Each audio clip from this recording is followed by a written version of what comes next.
This is ridiculous. Happy birthday, Jimmy, from all of us at the Opie and Anthony Show. You heard it too, huh, Jimmy? The celebrity birthday wishes really dropped off. Right. We went from Ozzy to Steve. Ozzy to Steve. From all of us. From all of us here at the Opie and Anthony Show, Happy we'd like birthday. to wish Jimmy Norton happy birthday. Wow, that's terrific. I got a story about Norton, how funny he is. Like, it's not as... Everybody wants to hear sex stories, but when we were at Woodstock 94, there was a bunch of comics, and there was all these outhouses. So all the people were getting off the bus, and we had stew for dinner that night, and Jimmy takes a plate of stew, and he has half a foot in the outhouse and half out as he's eating his stew going... This stuff isn't that bad. And Michael DeNester was a comedian at the time, was standing there with his pants down and his ass.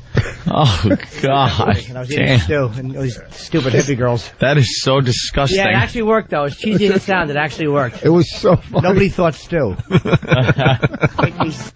There's a photo of me doing that. I'll bring it in. It'll be a big lark for all of us. Yeah. Hey, Rich Vos in studio. Let me give Rich the big plug. Tomorrow night, Rich, Trump Marina in Atlantic City. Yes. All right, TrumpMarina.com for tickets. There you go. And we got Louie CK joining the program. I was just talking to Louie in the office. He warmed up for Ricky Gervais last week, I guess that was. And, Monday. At the WAMU Theater here in New York City. And effing Louie just killed. Oh, just thank killed, you, man. getting massive laughs throughout the theater. I hadn't opened for somebody cold for a long time. I hadn't done that for years. Yeah. People actually still getting beer and still sitting down. Oh, right, yeah. Which is weird. But they focused pretty quickly. It was good. And I love the behind-the-scenes stuff. Louie goes, I got to the theater 30 seconds before I went on stage. Yeah, I had my kids over, and I had a babysitter, but she can't get them to sleep till like 10 o'clock. I get them to sleep at 7. So I was trying to put my kid to sleep, and she's, crying, hey, I miss mommy, all this crap. And the babysitter was there, and I'm trying to get her to go to sleep. And then the guy, I thought the show was 8. The guy called me at 7:10 and said, we're getting a little nervous because the show's in 20 minutes. Oh, wow. So I told my daughter, sorry, you just forget it. And she was crying as I ran out the door. And I ran to get a cab. I couldn't get a cab, got to the theater, and literally went like from her bed to the stage, just out of breath and going, oh yeah, 500 people, Madison Square Garden Theater. Biggest crowd I've ever played for in my life. And you're late. I mean, no, actually, that's not true. On the Virus tour. Yeah, you better give us props for that there, Louie. Yeah, sure. More than that. Yeah, no, about 12,000 in Jersey. It was 12,000 last year. Easy. Yes. Easy, yeah. And we're doing it again August 2nd. 8 DNC. beach balls, too, yeah. Yeah, I know. That's a little distracting when they're, punching beach balls around as you're trying to tell jokes. They are beach balls. Oh! Rich, So how would he have you open? Like, who would want to follow you? Like, I mean...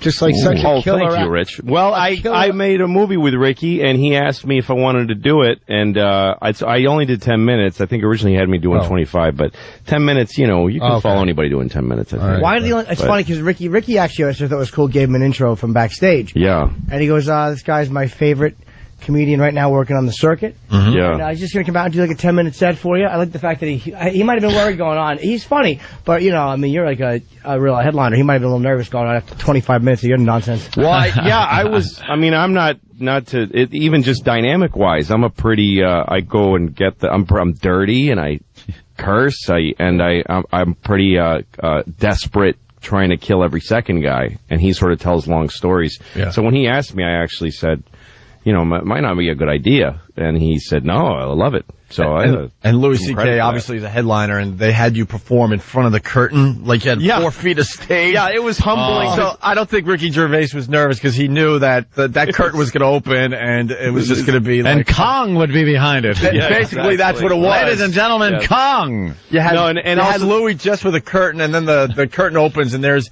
10-foot letters that spell out Ricky and fireworks and literally a light show. He comes out in like a king outfit, king rope with a crown. Sure. Yeah, no, and it's been years since I've been in that situation of like the guy with the headsets right before I go and take the mic stand with you when you leave. Yeah, like yelling at you. Meanly. Yeah, of course, they're always mean. Yeah. Don't step on that. Don't touch the mic stand. Don't touch the mics. Yeah. Just go out there, say it, get off. Yeah. Don't step on that. All right. Yes. Shut up, you're a roadie. No, they treated me like I was making the exit announcements for safety before the show or something. But I wasn't billed like I agreed to do it. I didn't get paid for it. I just did it as a favor to him. Yeah. And they didn't bill me or anything. They had already sold out the show, so it didn't matter. We had to go out before STP recently, and these douches give us microphones that are used for the background vocals. And we're supposed to talk to the crowd with these background vocal microphones. So no one's hearing us or nothing. Buried in echo. We're just, completely buried. It's like, thanks. You couldn't give us the real mic for 30 seconds. I remember playing in bands where you'd open for another band that would have this huge stage show, and you'd have to set up the drums and all the amps on 3 feet of the front of the stage, right? Because God forbid you overshow them or something. It's just so annoying. No, it's awful. Come on, Club Soda Kenny, yes. Can I tell a cute little story? It's kind of related in honor of Jim's birthday. Sure. When I used to work for another comedian, Jim's first show. You could say Dice, my God. I know, you're so fresh. For like the other network. It was it was like a big gig from, I think it was like a 3,000 seat theater. Houston. Yeah, and I used to set up the stool for Dice with like towels and water and everything, like an ashtray, cigarettes, like perfectly. And I told Jim, "You're gonna go out there with the water?" Yeah, he's going out with the water. I go, "Don't put your water on the stool. And if you forget your water on stage, on the stool, when you come off stage, just keep walking." And that's what he heard. That was his little pep talk before he went out, like, to do a big show. Nice. I'm so glad Jimmy has become a big star and now can get you back for all that crap you put him through back in the day. He does everything for me. If he dies, I'm finished. Why would it be a problem if little Jimmy put his water bottle on a stool? No, I was beholden to a certain guy. Now I'm beholden to Jimmy. But no, I'd sit on the water bottle. It would hurt. Yeah. That's what they said in Nuremberg, Kenny. We got a special guest calling the Opie and Anthony show for Jim Norton's birthday. I wonder who this could be. I have no idea who this is. Hello. Happy birthday, Jim Norton. Oh, I know who that is. This is Jim Florentine. This is Mr. Florentine? It's Mr. Quivers. Oh, hey, what's up, Florentine? How you doing, man? Who would have thought Jim Norton would have lasted to 40 years old? I know, it's really depressing, man. I remember your 40th. We were at that, you had Sabbra Cadabra playing at your 40th birthday party at an Elks Lodge in Jersey. It was great, man. Yeah, pure white trash. So, and Vos booked us there. What? Oh, yeah. I did? Rich Vos there? Yeah. Oh, yeah. What's going on? Hey, one thing about Rich, man, he was the one who helped me and Jim out in the beginning, man, coming into New York City and stuff with gigs because they wanted nothing to do with us in New York. I know. We were just such... Right. We came in from Jersey, and I was here first, but we were such pigs. We were taking, like, the club bookers and all the waitresses in the back rooms, and we were taking everybody's spots and stuff. But how funny is, dude, everywhere you'd go, there was a bad report about Vos. It was never, oh, God, he was terrific last week. It was, are you friends with him? Always. I go into a club, they're like, yeah, some asshole was, some jerk was here last week, and, you can't do this, you can't do that. I'm like, who's the comic? Like, I don't want to say. I'm like, was it Rich Vos? They're like, how'd you know? I'm Rich. Douche. He really is a tool. How was Afghanistan, man? You just went over, right? Yeah, it was great, man. We had a blast over there. We actually got the base we did a show. I got mortar fired like 20 minutes after the show. We had to go hide in a bunker for an hour. That's how they applaud over there. Yeah, lob mortars in. I forget that Afghanistan has stuff going because the Tell was here. That's why I forgot you were there with Dave. I forgot Afghanistan has like a lot of heat going on. It's not just Iraq. Well, it's got more fatalities now, right? I think. Does it? More people are dying in Afghanistan than Iraq. Yeah, it's a hot spot. That's stupid Taliban's making a little comeback. That's right. They're number one now. The month of June. The month of June was the first month that there was more deaths in Afghanistan and Iraq, and that's the month we could go to pick over there. You know what I mean? I know. You should just went to a base in Germany or Japan. Had a nice, easy time. You know, maybe hoard after or something. Yeah, that would have been nice. You know what I mean? But it was crazy, man. But it was great, man. It was better than doing a firehouse in Jersey like we did for years. How many comics were there? Like 4 or 5 of you guys It was went? me, David Tell, Nick DiPaolo, and Artie Lang. What a show. Strong lineup, man. Jim, I forgot to ask you, too. I'm glad you're on the phone. August 9th, we do our show August 2nd. August 9th, are you going to see Motorhead and Heaven and Hell and Priest? I'm trying to. I got a gig at the Stress Factory that weekend, but I'm trying to go there, yeah. You gotta come to come on. Tell Vinny to just, You got to go see Motorhead, right? What are you gonna do? Go see Motorhead or pull in 20 grand? Hey, Jim. Hey, Florentine, you got a story about Jimmy for his birthday? 20 grand? Yeah, I mean, I'm kidding. I know. This, Jim, like, when Jim first started, I don't know if he still does this, like, if we had a gig, like, 4 or 5 towns over, and it's in the wintertime, he would call, like, the local police department, because he was worried if the roads were icy. So he'd be calling, he goes, look, it's, I'm a comic, I'm doing a show, and they're like, we're busy here, what? He's like, are the roads icy? Is it over 32 degrees? I did call about black ice. Yeah. Oh, God. The guy was with a hooker, for like $7 and 3 cigarettes like an hour before that, and the guy's worried about black ice. I totally forgot about that. I had a Mustang at the time, which was rear-wheel drive, and I did call the police department to ask, like, how's your road conditions? Oh, well, they must have been like, what? Shut up. Just drive. We used to do gigs, like we go to Connecticut. He would only put like $7 in his car at a time in gas. Why? I don't know. We'd stop every friggin' hour. It's like, I gotta pee, and I gotta get gas again. I'm like, just friggin' fill the damn tank up. Jimmy. Was it you or Norton that put all that stuff on the ticket at the toll booth? Oh, boogers? Yeah. It's Florentine. Yeah, me and my buddy went from like exit 1 to 16, and we just picked our nose the whole way and put boogers all over the back of the toll ticket. And I went to hand it to the guy. The guy jumped back like, "What is on that ticket?" I'm like, "I don't know. I was eating a sandwich before." Jesus. Oh, that's terrible. And one of my favorite Florentine things, and Jim, you haven't been on in a while, the stopping to ask at toll booths if they have coffee or if they're doing anything for tired motorists. Right. Well, one time I got this black lady at the Lincoln Tunnel. I go, "Yeah, I'm on the list."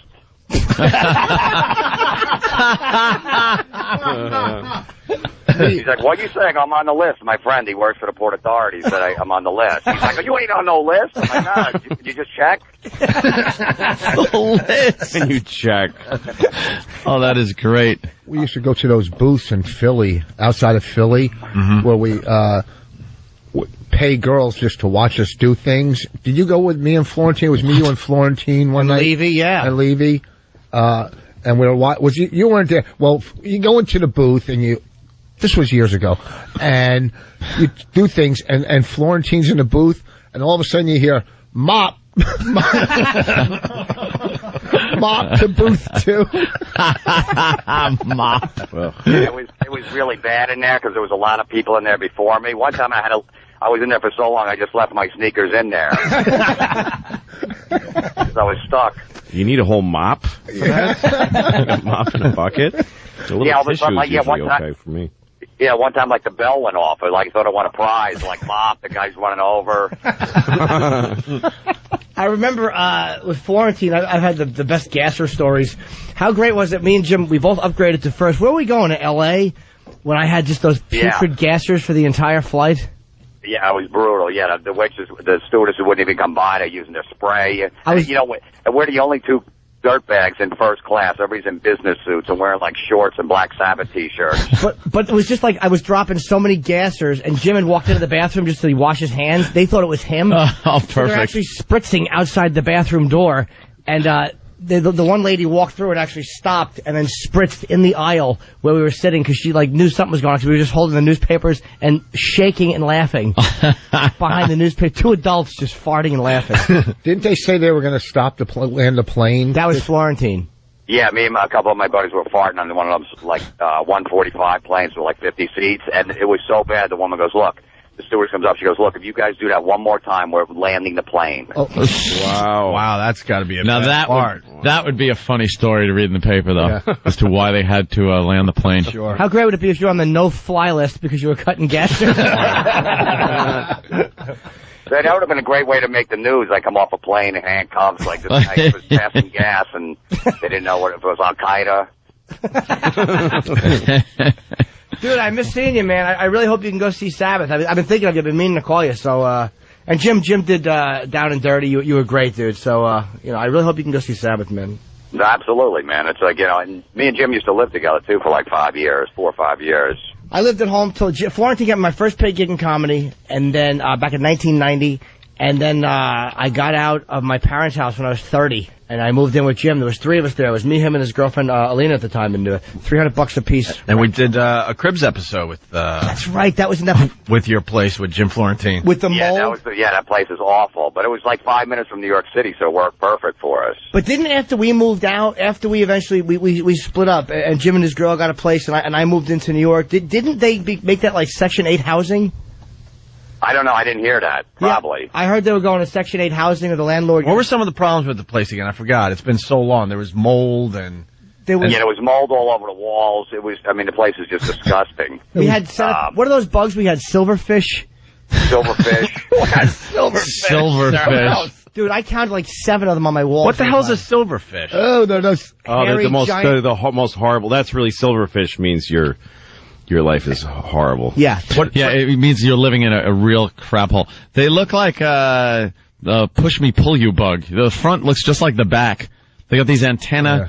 Yeah. They're silver colored, and they're almost like an earwig type of bug. Oh God, I was in Norton's place. They're just horrid. That place where you lived there when I was there had a smell of urine. I mean, your chest did, or your bedroom. The whole place.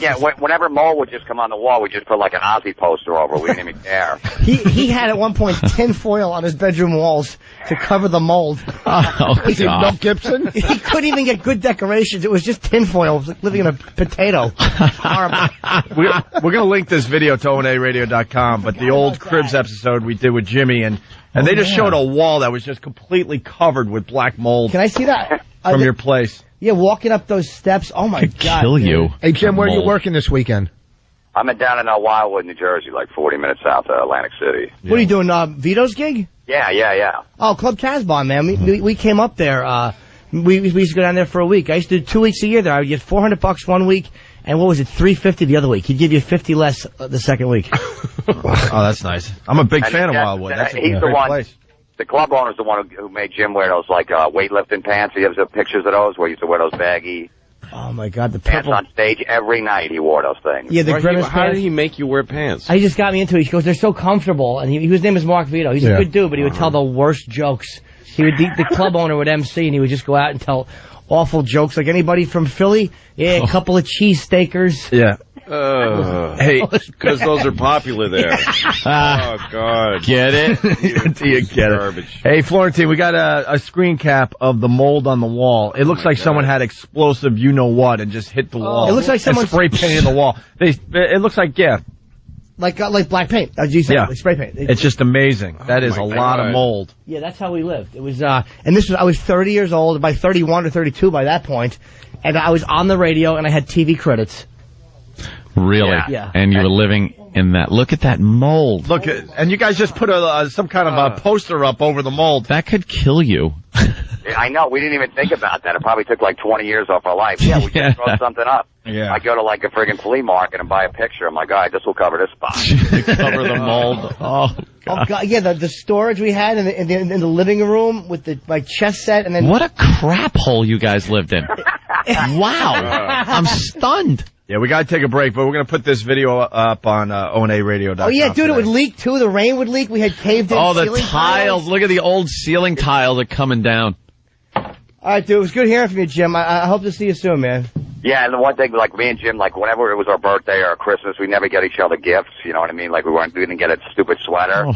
Instead, what we do is we'd leave each other bowel movements in the toilet. Where was this house, on Paper Street? I'd wake up in the morning all hungover, like 9 in the morning. I'll lift the lid, and I see like one the size of a yam in there. A little note, happy birthday. Oh, yeah, floaters ruled. Yeah. Nothing better than a good floater. Nice. All right, buddy. I'll talk to you later, man. We'll see you soon, man. All right, man. Happy birthday. Thanks, buddy. Jim talking, Florentine, guys. everyone. See you, Jim. Louie CK in studio, Rich Vos in studio, Jim Norton's birthday. We got Basil Tees doing the omelet. You get an omelet yet there, Louie? It was good. There you go. Basil Tees, Hooper Avenue and Tom's River. We'll continue. It's Jimmy Day in honor of the happiest boy at school. Die! Jim Norton. It's the Opie and Anthony Show. Happy birthday to you! It's Jim Norton's birthday. Oh, it's my birthday. On the Opie and Anthony Show. I feel like a douche in this hat. We're back with Jim Norton's birthday here on the Opie and Anthony Show. The excitement is just out of control at this point. Oh, yeah. Just amazing. Steve wishing Jimmy a happy birthday again. Wow. Rich Vos in studio playing Atlantic City tomorrow night. Yes. What is it again? Trump Marina. Thank you. TrumpMarina.com for tickets. Co-headlining. Co-headlining with who? Alonzo Bowden. Oh, from Last Comic Standing. Yes. I was just saying that yesterday, I think. I can't watch that show It's anymore. unwatchable. It really, really is. It's I watched it last night. There's one or two funny guys on it. This guy Sean something from Canada, very funny guy. I just hate that they have to cast the comedians. That's what's driving me nuts. They have to have one of every category for this dumb show. It's like, just get 15, 20 funny people. I don't care if it's a prop act or some Asian broad that's going to talk about her Asian family. And throw them in there. But don't calculate, need the gay comedian, need the prop comic, we need the Dane Cook type comic. It's The worst thing is that when you do shows on the road, people come up to you and go, hey, maybe someday you could get on Last Comic. Like they really think I'm a guy who's just dying to get on that. The people don't understand that real comedians don't want to be on the show. No. Why is that, by the way? Because to me, it seems like it would be great exposure. Maybe not for someone like Louis C.K., but other comedians out there. That's not true. Real. There is a lot.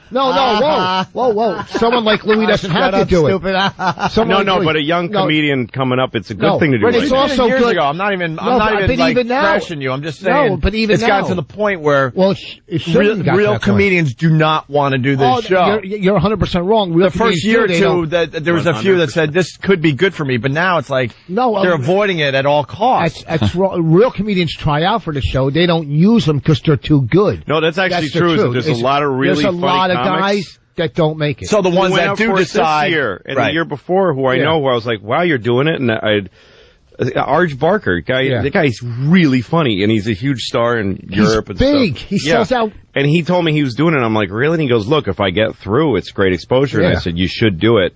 And I saw the set. He came to Caroline's when I was there once, and he tried out the set. It was really funny, and they flushed him out. He wasn't in it. Yeah, there's great comics that try, but they don't want. I don't know. I don't know what it is. It is a casting thing. Where they want good looking. It's amazing what they look for, as opposed to just a bunch of comedians who are going to beat each other up and just sit around trashing each other. This is what comics do. Right. Like that Cellar vibe. Yeah. Everybody just beating each other up and being scum. That's what we do. That's fun.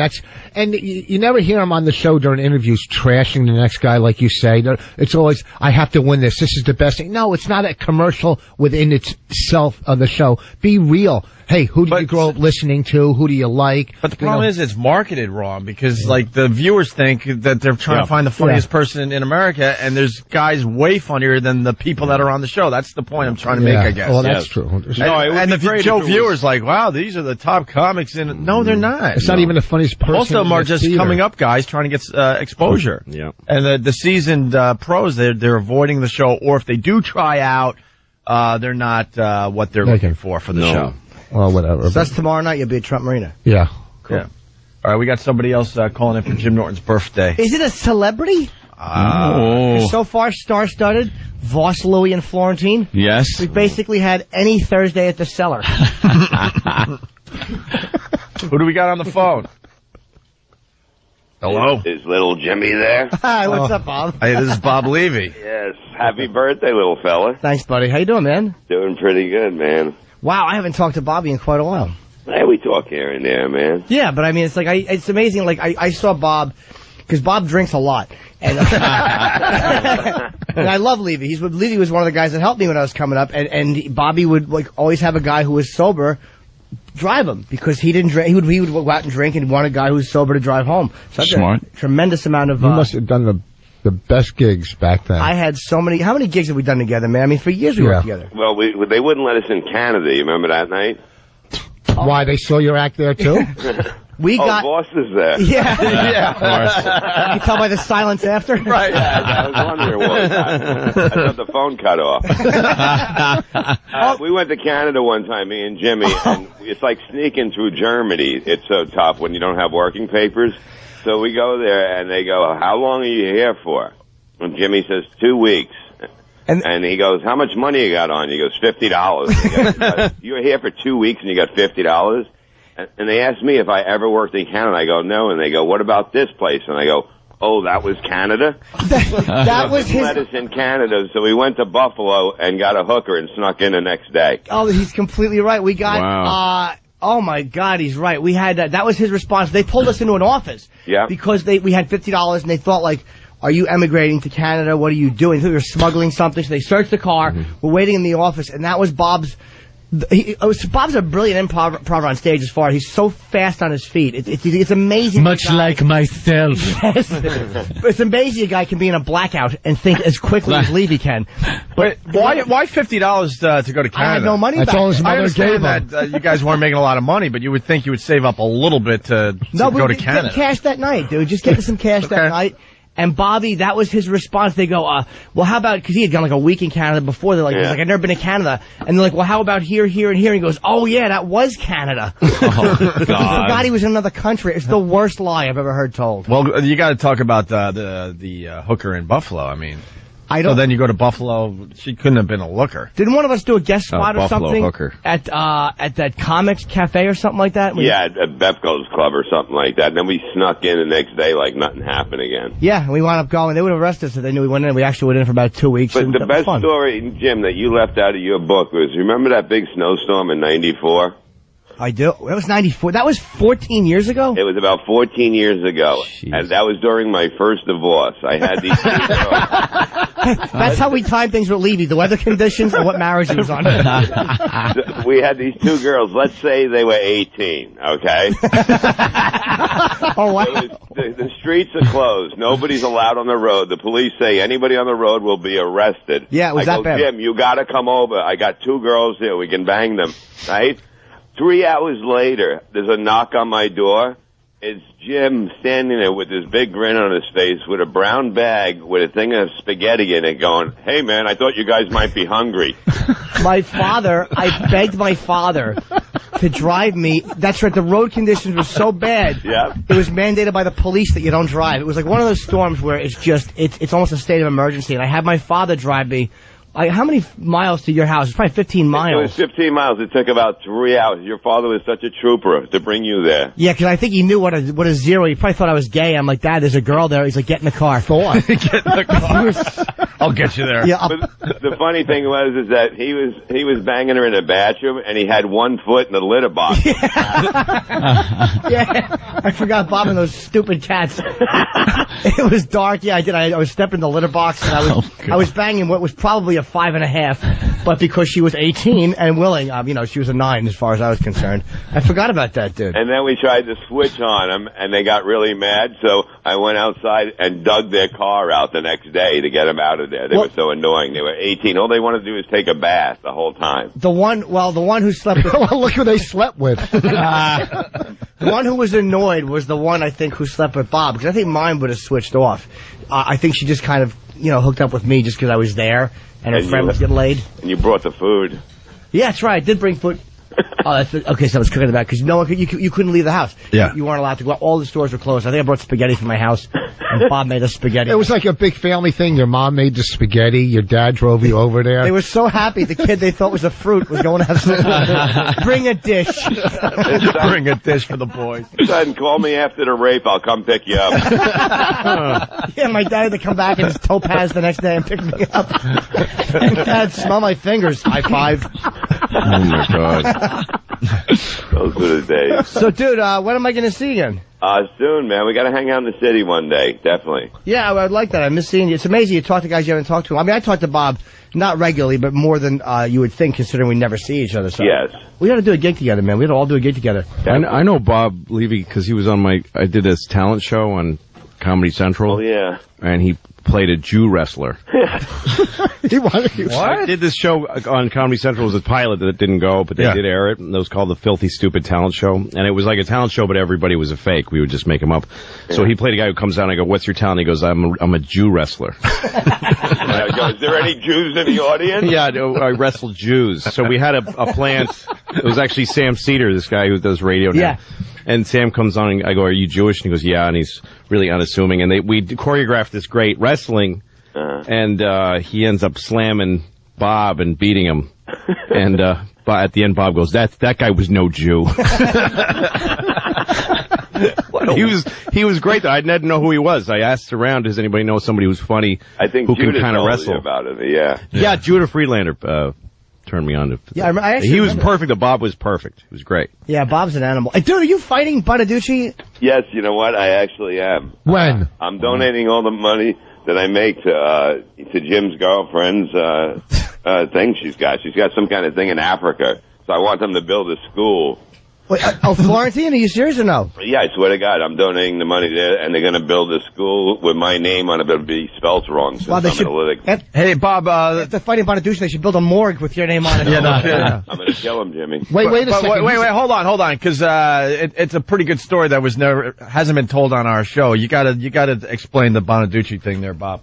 Well, I ended up smacking him in the face because I wasn't drinking. I'm not drinking anymore, Jim. Can you believe this? I'm happy, man. Good. I'm on pills now, so that's bad. So now I'm on Lexapro, and I was on Xanax at the time, and I didn't have him with me, and I just was talking to him, and I was just kind of freaking out, and he was being a douche, and I just smacked him, and I got attacked by him and 3 bodyguards threw me against the wall. Wow. And I was like, hey, this isn't too cool. So from there, it went to it would be a charity thing, and then we would give the money to whatever I donate. He'll donate to Robin's African tribe thing that she's collecting money for. So it's funny. I forgot, dude. I've been having lunch with Colin a lot. Last week, I think I had lunch with him 3 days after the show. I was just seeing Colin every day, and he goes, "I'm seeing Levy." Because Colin can box, and Colin, he's been boxing for a long time. He doesn't look like it, but he can go. And so Bobby, who's gonna see it. Did you guys work out in the gym, box in the gym or something? Yeah, I've been doing that. I've been running and It's amazing, Jim. It's the new me. I don't drink. There was every reason to drink last night. My audience, 2 people in the audience rolled up in those roller chairs. You know those scooters last night. Oh boy! And I'm like, there's every reason for me to go back on drugs and drink. But I'm not gonna. Well, wait, when's this fight? Is it just boxing, or is it just? It's just gonna be boxing. Boy, those guys pounced on you. Yeah, I'm watching the clip right now. Yeah, I swear to God, I'm training. I'm gonna knock them out. I swear to God. Wow, it's gonna be great. I got retard strength, man. I'll take it. Bob is a strong dude. I mean, but Colin was saying. He goes, he was concerned for you because we're eating lunch, and he goes, yeah, but I've been talking to Levy about fighting Bonaducci, who's a black belt. And I said, well, Bob, are you boxing or are you kickboxing? He goes, I'm on a treadmill. Wait a minute, but what's the fight? Step. Is it a boxing match? Yes. He's a black belt? Yeah, but that's not going to help him. That's not going to help him in a boxing match. I'm like 6 inches bigger than him. He has no reach on me. It's like taking Rich Vos out of a crib, please. I'm not worried about it. No, it's all going to be. I knock him out. I'm guaranteeing it. He's going down. No, Bonaducci is a multi-degree black belt, but what will help him is he's been working out for many years. It's all conditioning with boxing. Yeah. If you can last out the other guy conditioning, you'll be okay. Well, that's what I've been doing. I've been running. I've been walking, swimming, working out with weights, punching bags. Bob, don't do it. Bob, when are you fighting? In September. I guarantee I knock him out. I'm telling you guys, he's going down. Well, he's guaranteeing a knockout. Dude, can you do this on a Sunday night? Where are you fighting him? Because I really will. I will go see. I don't even want to go see my friend get his teeth knocked out. You got to come down because we're going to do a show in Atlantic City on the 12th, and then not with him, and then the 13th it'll be somewhere. It might be at the Tropicana. What day is the 13th? It's a Saturday, so boss, you'll be off. We're going to put the video up on onaradio.com. You and Bonaducci there. So. Yeah, he's a douchebag, but what are you going to do? Hey man, you got guts fighting him. I'll tell you that much. I mean, of course, I'm rooting. I'm rooting for you just to make it through because he's a bit of a psychopath. Yeah. He beat Vanilla Ice, didn't he? Bonaducci? I think was this one of the first celebrity boxing. Yeah, and he beat him really bad. He punched. What do you call it? Who's that? Mancow in the face. Yeah, and knocked him out. Good for him. Yeah, knocked him out. Yeah. Hey, listen, I've been married twice. I will kill this man 3 times now. Oh, you had your third marriage? I just got married 3 weeks ago. Get out of here! I swear to God. You got the hat trick. Why didn't you tell anybody? Why? I'm not like Voss that has a goddamn reception every 2 weeks. Thank you. No, here we go again. Here we go. Yep. He goes, I got a reception. You want to come to the 8 o'clock or 10:30? Thank you, Bob. This comes up all the time on the show. Thank you to Bob Levy. And then he gets mad at all his friends. Like, we thought you were just doing sets. I'm sorry. Sorry we didn't show up. What firehouse did you guys go to on your honeymoon? Oh, now we're going to start. You ain't going to get me on the phone, boss. Well, dude, congratulations. Have I met her or no? This girl is the best. I'm telling you. She doesn't drink. She doesn't do drugs. I mean, that's why I'm basically clean, you know?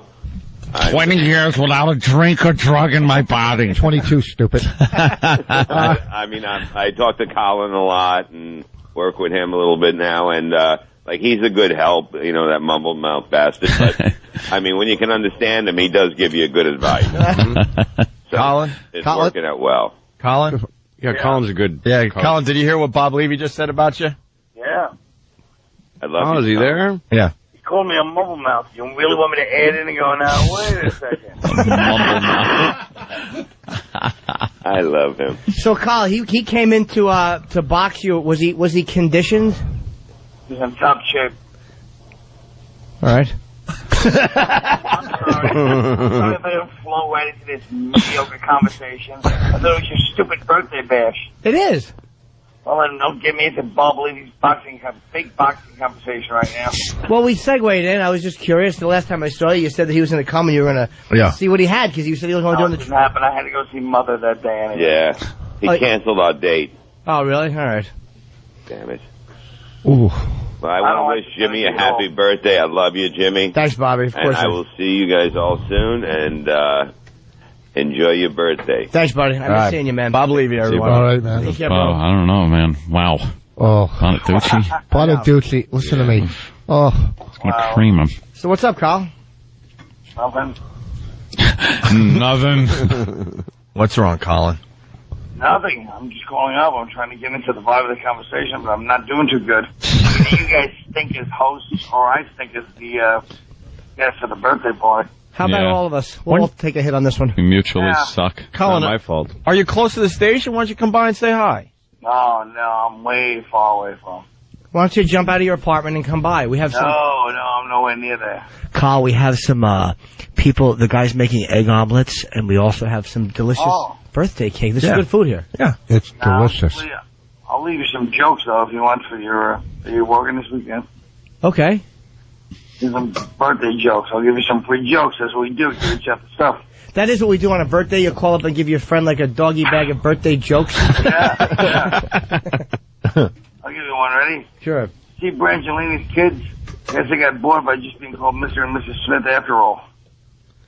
Ah, it's not bad. It's kind of cool, yeah. I didn't even understand that. Neither did I. Because Mr. and Mrs. Smith was a movie. Right. And the kids would kind of have it like, because they're married now and they really are a Mr. and Mrs. Smith. What do you mean, how do you not get that? Why are they a Miss? Who's a Mr. and Mrs.? I don't understand. Look at Jamie Lynn Spears' new baby. I mean, she's only 15. He's just rolling on to the next one. Wait, what was the next one? I didn't get Yeah, the next one. I don't want to miss the next one. Yeah. Look at Jamie Lynn Spears. She's only 15. She got a baby, and the kid looks like Whitney with a shaved head. So you and Bob are writing together? Yeah, boy. At least we're trying.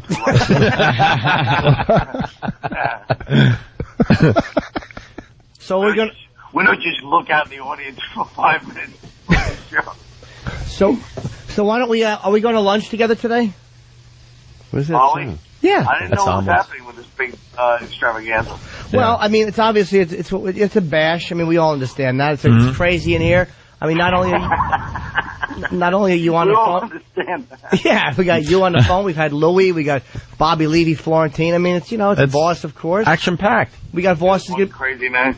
I have a Batman mask, and Vos is going to be doing some Heath Ledger Joker lines. Yeah, can you do that after the break there, Vos? We got a little acting thing going on, Carl. A little back and forth. I'm going to wear my Batman mask, and Vos is going to do the Joker lines. I didn't know if I don't.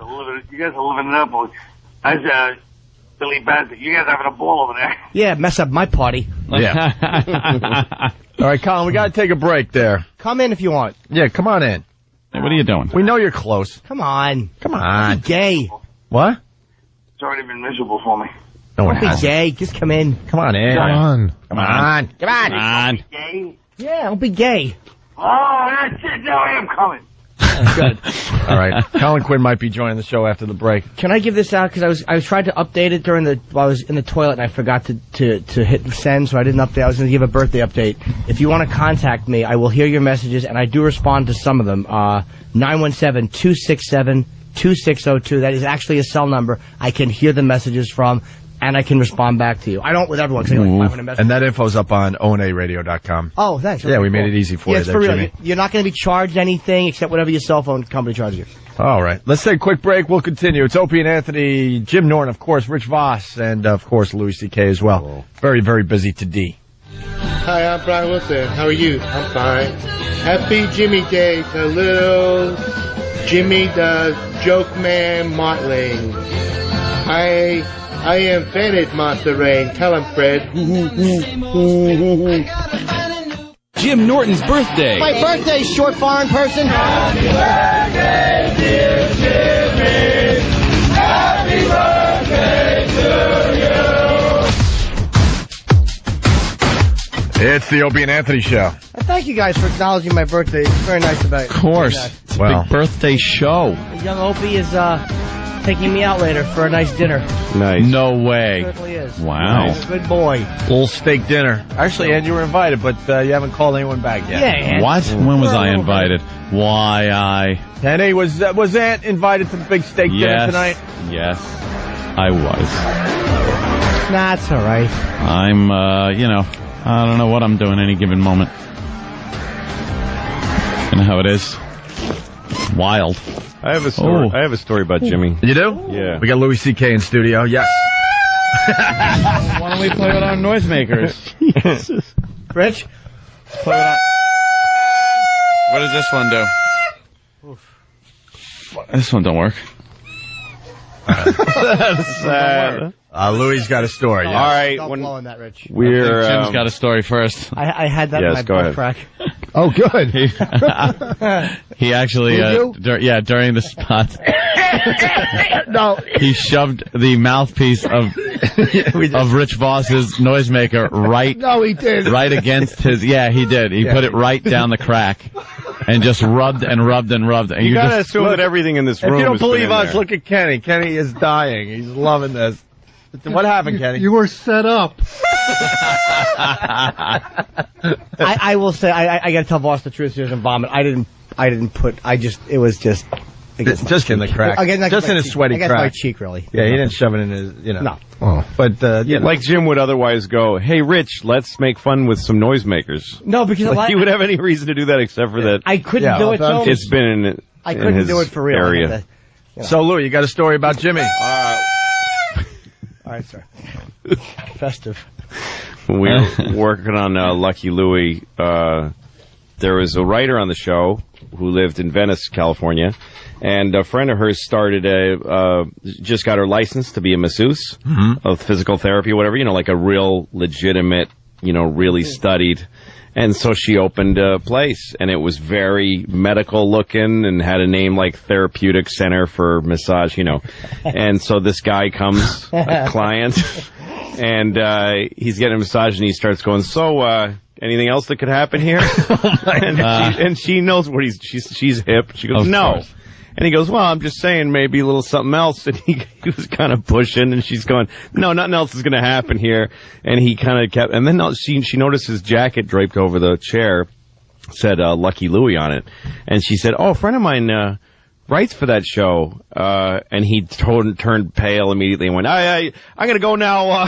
Nobody has to know about this, do they? Here's the thing. I was totally... I've never told Jim that I knew this story. She told me the story, and I think I'm the only person she told. Here's why she told him that story, I'll bet you. Because I think...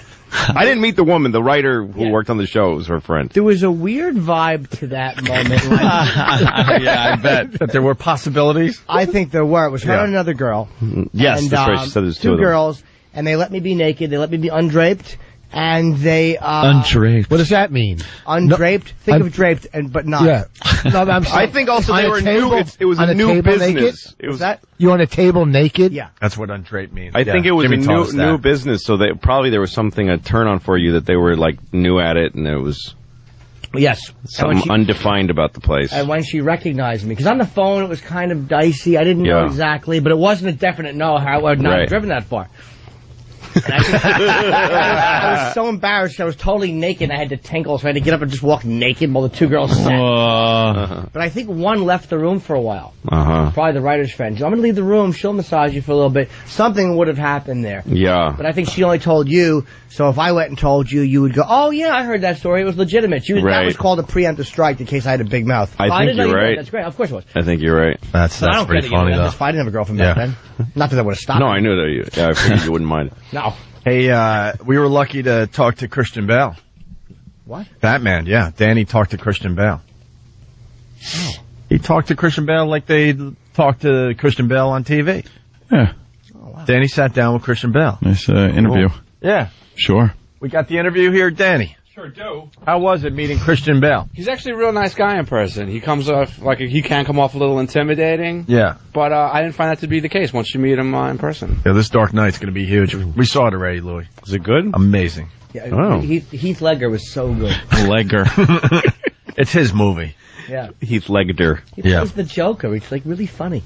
It must be funny if he's a Joker. Yeah. I love jokes. I prefer the Riddler. I don't like riddles because they make me anxious that I'm not going to know the answers. Yeah.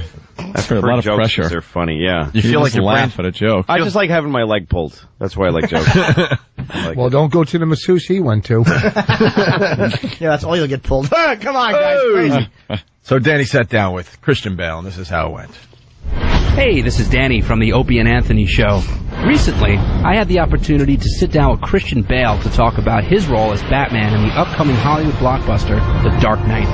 Where do we begin? Tell me a little bit about Batman in this film.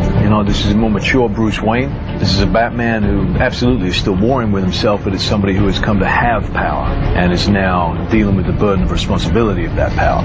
Was it hard remembering how to play him? No, I have a very definite mask of who Batman is now, more so than ever. I've seen now what I have to become to stop men like him. How about the Batman voice? Any trouble with that? It's like riding a bike with that. The first one, I had to really kind of practice it, but by the second time, I just bang, it just happened straight away. Well, the reason I ask is that Jim Norton thinks it sounds a bit like Clint Eastwood. What do you think? I think, first of all, anybody who's saying that should just shut up, They have no idea. It's arrogant. It's ridiculous. Can you do the voice for us? I'm Batman. Just one more time. I'm Batman. Wow, that's great. But it does sound a bit like Eastwood. What do you think? No. Thanks for taking the time to talk about the new film. Thank you. And here we go. Batman, The Dark Knight opens nationwide July 18th. So yeah, things got a little tense there towards the end. Yeah, I see that. The acting is so good.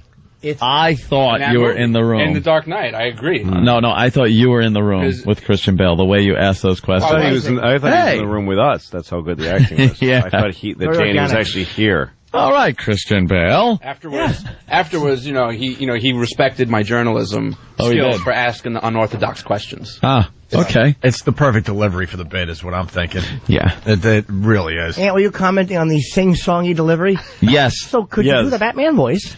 Yes. A way that he never would have spoken to him. I didn't want to take Christian out of his element, so I wanted to interview him in the style that he was so accustomed to on television and in other radio interviews. Jimmy thinks you sound like Clint Eastwood. Let me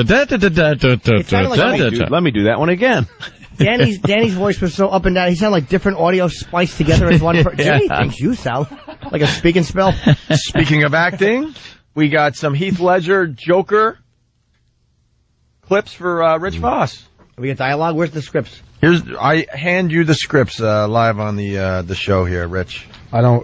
Rich is such a good actor. He said, "You know what? I want to read this cold. I don't need to practice. I can sound just as good as Heath Ledger as the Joker." Was that him at the end when he goes, "Here now we go"? Here now we go. God, he was goddamn good, man. Yes. Oh, I wish I had my glasses. He took a character we all knew and loved and just made it different, Lou. And then he died from pills. He certainly did have another. That's what you get. I don't want to. Where's Louie's copy? Who's going to be person? I'll be person. Yeah, Jimmy will be person. It's his birthday. He's got to be person. And where's your glasses? I don't carry them with me. I didn't know I was, reading. He goes like this to read. He puts the paper way out here. Well, because I can't. I wish they would have made much bigger font for this. All right, it's pretty big font. No, well, I can't see the first. We'll start at no. No, you can't see that. It's. How about this? Can we get a bigger font? Bigger font. Wow. Yeah, much bigger font. Oh God. What the hell? I'm sorry that. Shut up! You're gonna lose this one. Your career's over. This is just normal font. What if you get a real job and you go, I can't. This font's too small. Right. I'll have and glasses they go, let's get somebody else. Then I'll say, well, did you drive in today? Yeah. You drove in today. I can see not. When you get older, what happened? When you get older, he's going to explain myopia, whatever it is now. All right, I could see perfectly fine. I could see if you put something on the wall over there, I could see it and read it. All right, we'll put the script over there on the wall. There you go. Shut up. It's just I need something bigger. This is normal print. What is wrong with you? I'm 51. That's what's wrong with me. Wow. Okay. So now we got to wait for the big font. Right. But I had a colonoscopy again last week. Again? Why? No, I mean, because I had an upper endoscopy and then a colonoscopy and everything's Stop fine. saying words that you just learned. He loves the fact that he knows that word. Yes. Upper endoscopy? Whoa, look at you. What? That's not a big deal. Yep. Those brain cells are working for you. Today, all right, we could go another direction. It's up to Jimmy because it's his birthday. We could do we got a nice porn story, or we got a woman that wrote a book on how to train men. Train? I say we Doesn't that happen every 20 years or so? Yeah. Some woman writes a book about how men are dogs and you train them like dogs. Want to give this a try? I think so. There was a Doris Day movie about it even. Yeah, some trying to be empowered woman.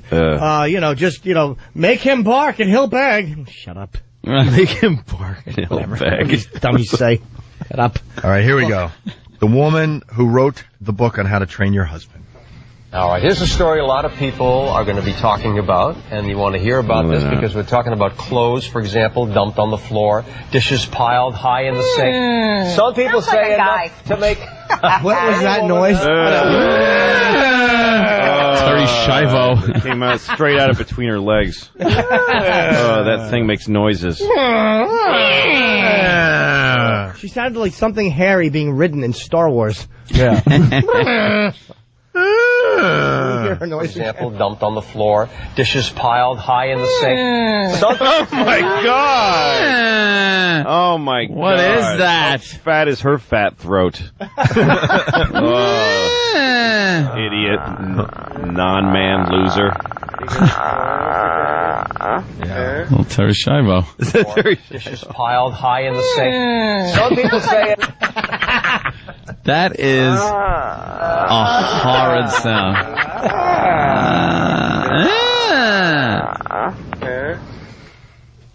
For example, dumped on the floor, dishes piled high in the sink. Some people say... I can't get enough of that.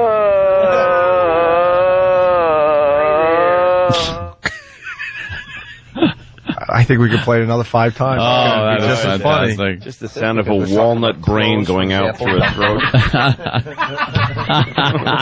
Talking about clothes, for example, dumped on the floor, dishes piled high in the sink. Some people say... Does it sound like a guy stupid? Does it? Does it really? Oh, God, that is a horrid sound. All right, here's a story a lot of people are going to be talking about. Let's try to get through You it. want to hear about this because we're talking about clothes, for example, dumped on the floor, dishes piled high in the sink. Some people say enough to make Just like a guy. woman, any wife scream at her husband. But a controversial new book says there may just be a way to teach old husbands new tricks. Let's hear this. Fox's Jan Jeffcoat. Check this one out. Did she now? Did she check that out? Here's one for the ladies. Yeah, girls. Oh, we bleed every month. We don't like dirt. We're going to show you how to train those men. Those dirty men. And the guys all go like this, and the women go like that. Yeah. Death to all of them. Teach an old husband new tricks. Yeah. How terrible is she at her job? Let's meet She's the author. terrible at existing. Here's the author. Hate her. If God created man, he didn't create perfect husbands, and now women are demanding better behavior from their better half by getting romance recommendations from this woman, Amy Sutherland, author of What Shamu Taught Me About Life, Love, and Marriage. I think of That sounds like a fun book. Yeah, Doesn't it? What taught me about Shamu. I Shamu. don't get Shamu. Is a killer whale. So That's why I quit maybe she reading. saw Shamu, the killer whale, and learned from him. What's Shamu taught? Oh, yeah. Well, God. we got to get this author on the show, by the way. That's what we should have done. Because this reminds me of a book that I once read where the woman was inspired by orca. It was How Not to Stick Your Leg in the Killer Whale's Mouth, biatch. Long way to go. It's your birthday, though. Boo. No Nah, booze but for Jimmy today. I deserve a boo. Nope, not on your birthday. Wait, that woman wants to chime in again. Yeah. That sounds just like her. Sounds like a guy. Just like a guy. Oh, those men. Oh. Marriage. I think of it as communication. After spending time with You some think? of the best animal trainers in the world, she decided to start thinking like them and use the same techniques to teach dolphins to do this. To teach your husband, Scott, to be a better spouse. It just dawned on me if it worked. You know what? You write a book like this about chicks. Sun, well, we're animals. Oh, my God. And then you're Oh, forget equating a girl with an animal, and it's a horrid, horrid thing. Oh. And also, women can't be trained because they stink. No, can you imagine doing it on the news, though? Yeah. Yeah. Well, this is I was an animal trainer, so I figured I know how to train women. So I'm going to use the same techniques. I'm going to smack her on the nose with a newspaper and shove her face in her feces, so she doesn't do that again. I'm going to put peanut butter in my crotch. Keep her in a crate, so when she pees, she has to live with it. Right. You gotta. This technique is gonna just drive a bunch of Why guys would crazy. hold on a second. Hello? Oh, why are you calling during the show? Thank you. I'm on the radio. Who's that, Who's that? Jimmy? Who was that? Wow. Who was that? Someone who was immediately Who was hung that? up on. Who was that? Wow, Who was that? sad. Who was that? Who was My it, friend Jimmy? Betty. Was it Betty. Betty? friend named Betty? Me, You got you, a friend Betty. named Betty? What do you girls do together? You and Betty? Me, you, Betsy. Oh. I'm on the radio. Betty. Betty? You have a friend named Betty? Yeah. How old is she? 82. 78. Does she have nice pearls? Does she have big pearls, like a necklace with large pearls, like Yeah. Well, Wilma? later. Get it, Betty? Yeah. Here's a technique that this lady wants you to use on your husband. Sutherland says the first step, stop nagging. Because I realized, one, that's punishment, and two, it's also something that a trainer would never do, is that trainers don't keep doing the same thing over and over and over. Instead, use what animal trainers call the least reinforcing scenario. The least reinforcing factor is a new way of animal training. It basically focuses on constantly rewarding the positive. So if your spouse cooks you dinner, you can reward him with a treat like these seals are getting, or you can reward them with a hug. Exactly. There's the only treat. Yeah, trout. Smells the It same. pays to be quiet, actually. The idea is if there's no reaction, the bad behavior will stop. Oh my! Yeah, we're But none of so this- simple-minded. It's so badly done. Yeah. Starting with the whale, first of all. Yeah. It's just not an animal you think about training. Right. Like, oh yeah, like a whale, you know, train. When you think of training, you think of whales. Idiot. I know. Then she segues into fleas. Stupid bitch. He does everything she says now, but he scrapes his butt across the floor to itch it. I train my husband like a dog, except instead of fetching the paper, he blackens my eye like Jake LaMotta. Shut up. Female marriage counselor is not into this at all. Evanston marriage counselor Victoria Baum looks at Sutherland's theory as a malicious marriage manipulation. I wouldn't want a couple or a member of a couple to read this book, especially a woman, and think she's going to train her husband. She also adds the least reinforcing scenario is a scenario for disaster. The idea of positive reinforcement's wonderful, but to ignore the negative means that you're holding in and you're not getting your needs and your wants either communicated or met. And maybe that's the way the husband should treat the wife when she gets fat, or when they get that stupid mullet, or when they start wearing jeans and tucking in their shirt and losing their sex appeal and not wanting to blah, blah, blah before sleep. Yeah. How about that? Shut up. So irritating. Sutherland, however, maintains this is a different way of communicating. She noticed immediate results in her relationship. What I found is that it saved us a tremendous amount of wear and tear. Plus, she says anyone can use these training Tear ya. techniques to improve relationships with friends, family, or even co-workers. Even with myself, how I've used these ideas to sort of, change behaviors in myself that have been entrenched for a long time. But there is one thing she still hasn't mastered. It'd be great if he'd sit and stay, but that's beyond. Really didn't say that. They really brought it home with that one. That's funny. Yeah, that's funny. Just listening to her voice, What who would want news to marry organ- that girl, that woman? What news organization is that? That's the worst edited piece. Yeah. First, let's interview her in traffic, so everybody can listen to buses going by. Like she's an author. You couldn't get her in the studio for a minute. We got to go talk to her in 6th Avenue and 58th Street. Speaking of TV, Louie, we got a big TV surprise for little Jimmy Norneff. A surprise? Well, yeah. It was supposed to be. Oh. Yeah, but we got local TV coming in next for little Jimmy Wait, Norneff. wasn't that confirmed? Yes, I sent the email to everybody. CC'd. And there's supposed to be some girls coming in or something that Steve told me about? Yeah. So we'll take a break and we'll do that next. Stay there. Opie and Anthony. It's Jimmy Day. You guys shut up. A celebration in honor of James Norden Hairs. on the Opie and Anthony Show. It's Jimmy's birthday. And it's his real birthday, and not those fake ones over the course of the year. Happy birthday, Jimmy. From all of us at the Opie and Anthony Show. It's Opie and Anthony. This has been a perfect birthday show because everything is going wrong, and that's what we expect when we do these birthday shows. So we're just about to go to break a few minutes ago, and we do. We go to break, and at that moment, second we went to break. The camera crew comes in. Jill Nicolini. A cake is lit. All the with lit candles. It was completely off the air. It was the big moment that was supposed to be captured on the air, but these people were cued right as we went to commercial. Fredo made a more dignified entrance than the first Godfather. It was amazing how funny and just mistimed that was. And Godfrey came over. I'm happy buddy Godfrey, a comedian, came over from the CW. Yeah. He was talking about the Emmys over there, and now he's here hanging with us. This is a cluster F today, my friend. Awesome. But and then Steve is yelling and screaming, and then he attempted to punch Danny in the face. All hell broke loose. There was some violence. I got to say something. Danny did not twitch. No. Like Steve came running over. It looked like the running of the bulls. Like Steve came over. He said he was going to belt Danny. Yeah. And then Danny said something like, "Oh, shut up." Yeah. I'm And going to say something completely unbelievable right now. Yeah. And so just everybody in Radio Land, get ready. Steve isn't that stupid. punch me in the face. Well, he ran at you. But he's not that. He did run at you, He and Danny didn't even charged him, yeah. twitch. Danny didn't blink.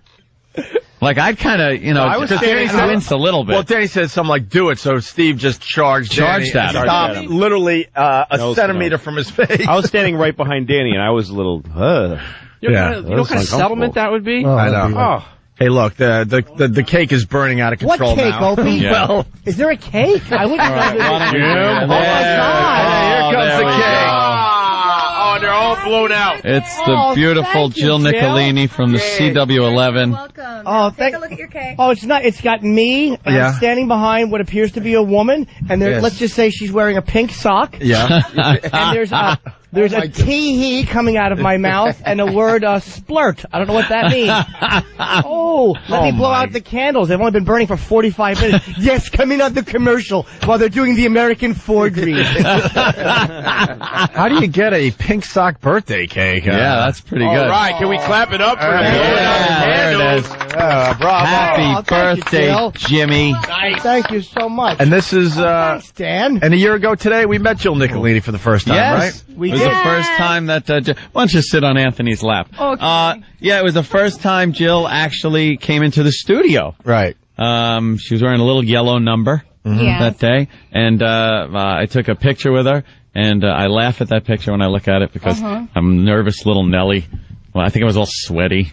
Yeah, like a little boy meeting his movie star hero. Yeah, because it was, the pretty helicopter girl, and I was just kind of like, And like I sat right there, and he wouldn't even look at me. No. I was looking at Opie the whole time, Jimmy, and I saw you a little nervous, but I didn't think. And now anything of it. 800,000 pictures later. Yes. Because Jill sure likes taking pictures. Not just me. I know. Then look at that. I wish you would have came in at 6:15 so Anthony could have been part of the show from the beginning today. Why? What happened? It takes a film crew to wake Anthony up. Well, I was a little sleepy this morning. Louie looks at me after one of the segments. He goes, "Was Anthony even in studio the last 40 minutes?" I thought, is he gone? Is he here today? And he was sitting in that chair the whole time. Oh, yeah. He was so He had a rough night. Well, you know what it was? You guys were telling stories about, Jimmy and debauchery and stuff, and I really didn't have much to add. Oh, wait, this is great. Save it for the commercial. Don't spoil it on the air. Where's Steve? I don't want him to feel where's left out Steve? and bad. Steve, get in there. I don't want him to feel bad. It was just a... It would have been a perfect ending to your birthday show. It actually... a fist fight. It couldn't have happened in a better way. It wouldn't have been a fist fight. Oh, no. It would have been a fist to my face. No, she's not Steve. Yeah, it would have just been one fist. Oh, here comes Steve. He's on Lebanese. And in this corner. So we think it had to happen that way. It couldn't have been more perfect than the cake and everything coming in on the commercial. It just couldn't have happened. It's a perfect end to a perfect birthday. Happy birthday, Dude, Jerry. I don't even know if we've done this justice. I go, we'll be back with the Opie and Anthony show, and at that moment, the film Walk crew, in. Yeah, Jill everyone Nicolini, walks in. the cake with the candles burning, come walking through the door. As if it was really important that it be off the air. Right. A very private matter. Yeah, private matter. Whatever you do, this is nobody's business. This is an affair of the heart. Keep it between us. I will say this to Jim, and I won't spoil anything. This is only part one. So I have been on the...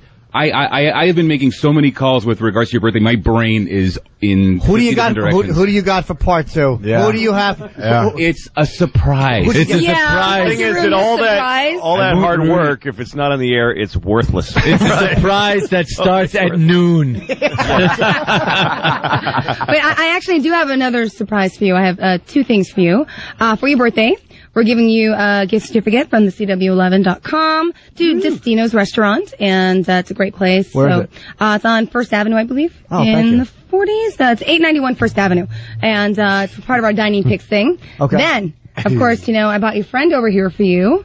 Now, That's you have right. one more See that? surprise. During the XM hour, you have a very, very special guest, big celebrity, and if you've been watching the CW11 this morning, you may know, or if not, you may see this special guest coming up soon. Oh, Not to give too much away, but it's someone who was on our show this morning. Will be back. Huge celebrity. Does he know who Jimmy is? Of course he knows who Jimmy is. Oh. Is it Smug Guy? No, smug guy. I wanted him. Well, he couldn't come. He had to work this morning. Apparently it's time to celebrate. Is it love him. Is it back to you in the studio? Is it Emily Francis on the way to the unemployment line? Oh, No, she's still on vacation. Jeez, This Opie. cake is very... Is this from the CW11? Yes. Thank you. This is really good. Yum. How do they get a pink sock birthday cake, Jimmy? That is a good one. I'm not And double-dipping. then I have to run. And then I'm running commando today. Oh, let's explain the reason why. There was a little problem. Yeah. Last night. What? I couldn't find my goddamn underwear this morning. Yeah. I think the cat dragged it off. One pair? We woke up and Well, searched, running around the bedroom because the cat had to have taken her little teeth, the little kitten that was in here. Nice. Yeah. And ran off with my underwear somewhere in the house, and I was pretty tired this morning. It was very hard to get out of bed. Yeah, you're and grumpy. The last thing you want to do is bend over naked to look under the bed. Never a good angle. No. So I just put my pants on, and You have no other underwear except for the one pair the cat stole? that's not true. yeah. Wait. No, Keith did bring clothes to the CW11 for me and for you. Yeah, but I didn't take the underwear. Well, you should have. How awful your underwear the two animals are fighting over. There must be a lot of protein in that underwear for a cat. There's a dog burying it. A little pate for the cats. Oh, man. Hey, we got another surprise. Where's the next birthday cake? Another surprise. Another you gotta be. Yeah, let's bring in That's the real next breakfast birthday right cake. there? That's real breakfast right there? You have an omelet. Yeah. Oh, cool. That's another cake. Another cake. And Another this is always awkward. The staff here at CBS coming in with their CBS birthday friends. cake. And Happy birthday to you. Happy birthday to you. Happy birthday, Jim Norton. Happy birthday to you. Thank you. That's pretty good, huh? The staff here in New York. Sales guys without ties so they can try to fit in. That's crazy. Yeah, take the ties off. Let's loosen up on a Friday. Unbutton the top. Go in there, right? It's out of control. Casual day. Get the guy in the thank you very stripes. much. Oh, Oh. Come closer, come closer. Hey, a normal birthday cake. that looks Thank good. you very much. Strawberries No porn with pictures chocolate on that one, 'em. Jimmy. That looks delicious. Look at that. You're right. Hey, They all look took off their time. And we also have Yeah. They do want to Kiefer fit in. Sutherland They're so look-alike. calculated, these people.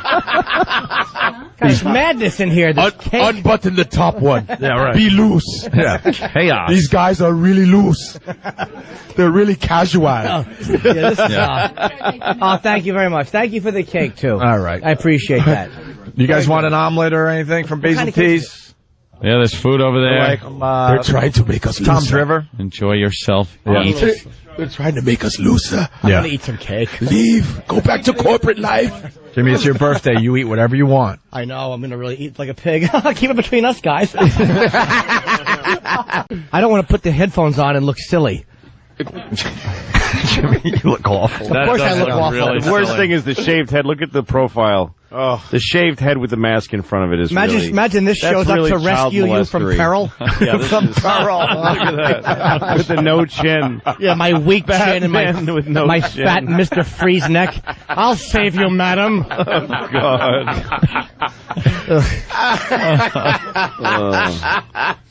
Barely a man. Well, this couldn't be more dignified a way to spend my 40th birthday.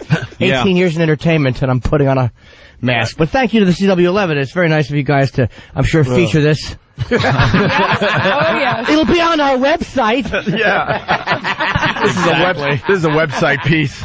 That's what I hear whenever the news or somebody films me. Yeah. No, we're not going to show, but the CW11.com. The website. Everybody goes. That's where it goes. Which gets an extreme amount of hits, so it's a good one. Of course it does. But, yeah, Jill and Anthony met here on my birthday a year ago. Yes. Oh, that's cool. And she came in. It was a celebration of my birthday, but, she liked Anthony, and I guess I've been dealing with that for 8 years. You've been dealing with it for 12. You know, Anthony's terrific. I'm likable. Get it. I'm just a likable guy. You are. You're lovable. What can I say?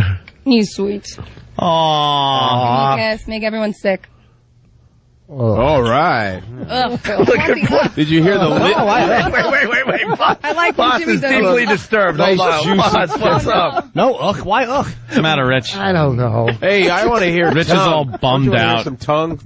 are you bummed out, Rich? Do the I'm tongue not thing. bummed out. Do the tongue thing. Let's hear beautiful. tongue. Listen. Shh, quiet. Oh my Oh, god. shit. Yep. Nice. Wow. Nice. I like that. That was awesome. I used to kiss like What is that. this, junior high? Yeah, look at that. Something. It's like Hitler kissing a pretty girl.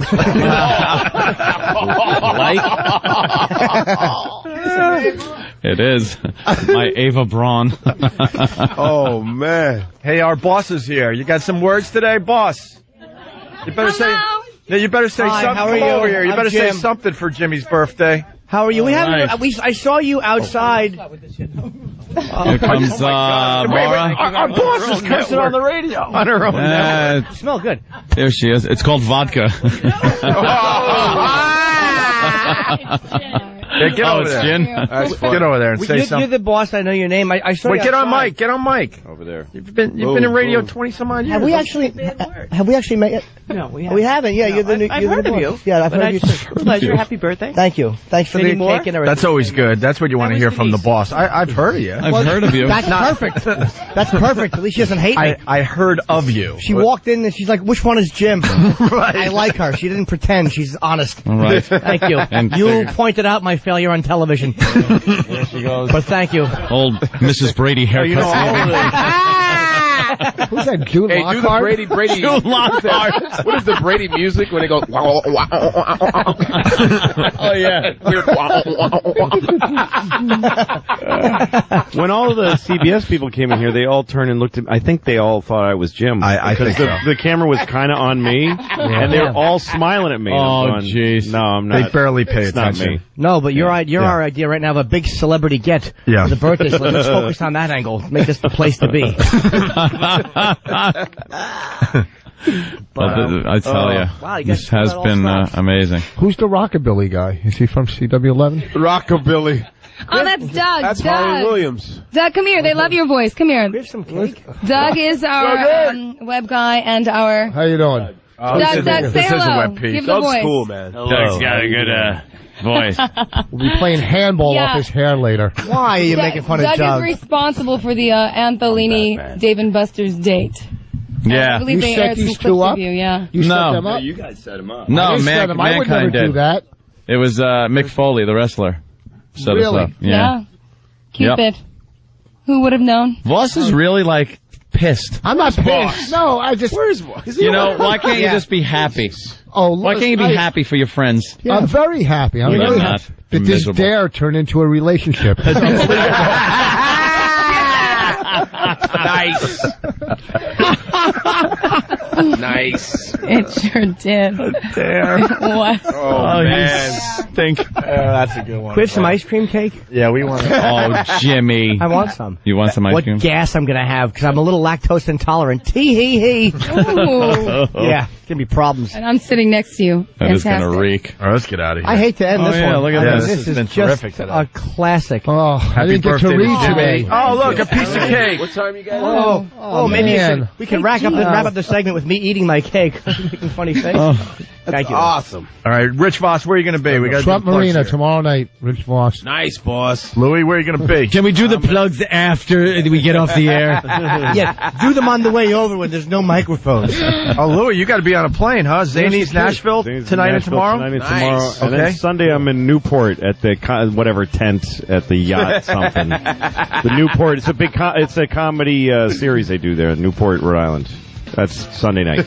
Godfrey. I'm local. I ain't going anywhere. Comedy Cellar. That's right. All week. Do it. Yeah. Want to thank Jill Nicolini, the CW11, Thank you. the Rockabilly Dude, Basil Tees, Hooper Yeah.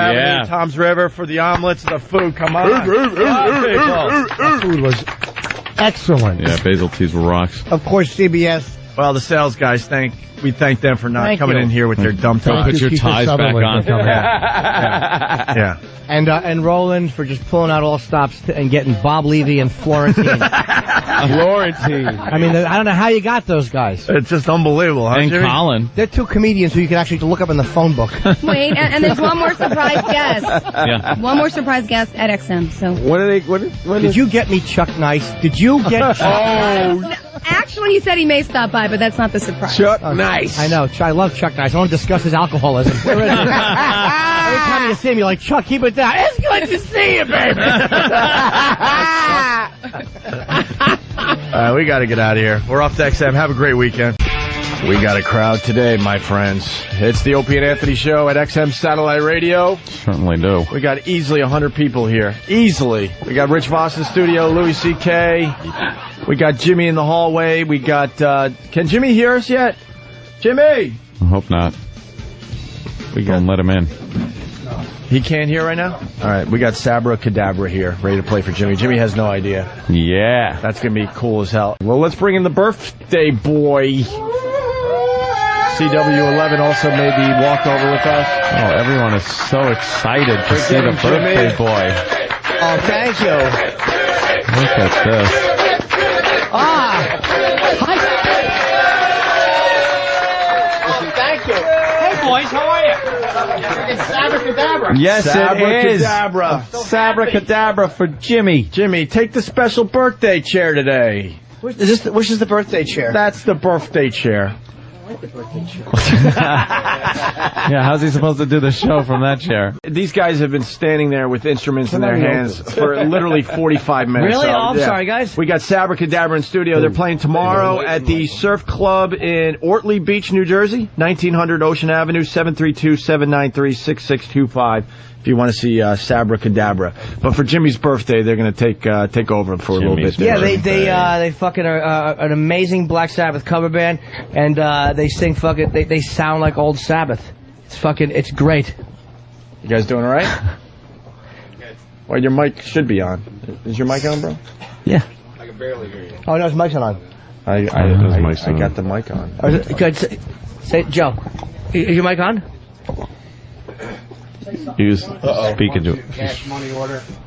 No, not on. Nope. Why would it work? I hear the audience. Why That would they studio work? audience looks like an Aryan Brotherhood meeting out there. We got to get his. Hey, can we get Joe a cordless mic? Can somebody get Joe a cordless mic if that one's not working? Yeah, how about we We'll get you number one, Joe. one on the. At least we talked to Joe on the radio. The lead Does singer that of one Sabbra work? Cadabra. Jews, I think gays and. Try that one. Just check. Oh, hey. No, that one's still on. This one's not. How is a lot that? of firings for this. It's not live. Hey, by the way, Jimmy, How now is that mic that now? we're on XM, this is just, on your Hey, birthday, hey. the day you were born, somebody walking by, what they would have said, Yes. watching you be born, they would have said, hey, look, there's some cunt coming out of some cunt's cunt. That's what happened 40 years ago today.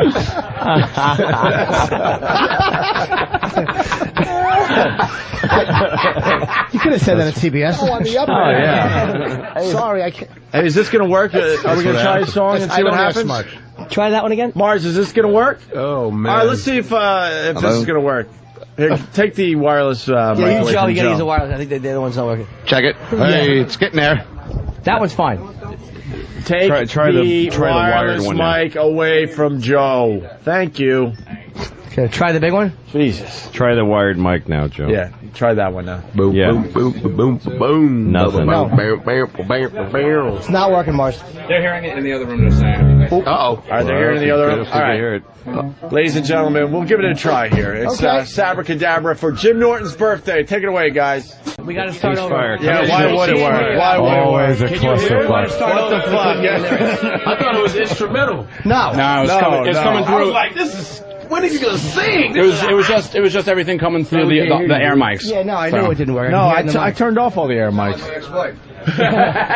So what's the deal there? What's going on? Though you was just going Nah, but we want to hear it, man. with 'cause that he riff. fucking It's sings. nice, baby. Musically, it The beats were sounded hot. good, but we didn't hear the I vocals. could have done a freestyle rhyme and wait for you to jump in. Yeah, now. There's a lot of. Oh, yeah, because you're black. Hold on. That's right. That's what I do. That's Godfrey, yes. I like racism. It's beautiful. What are they doing?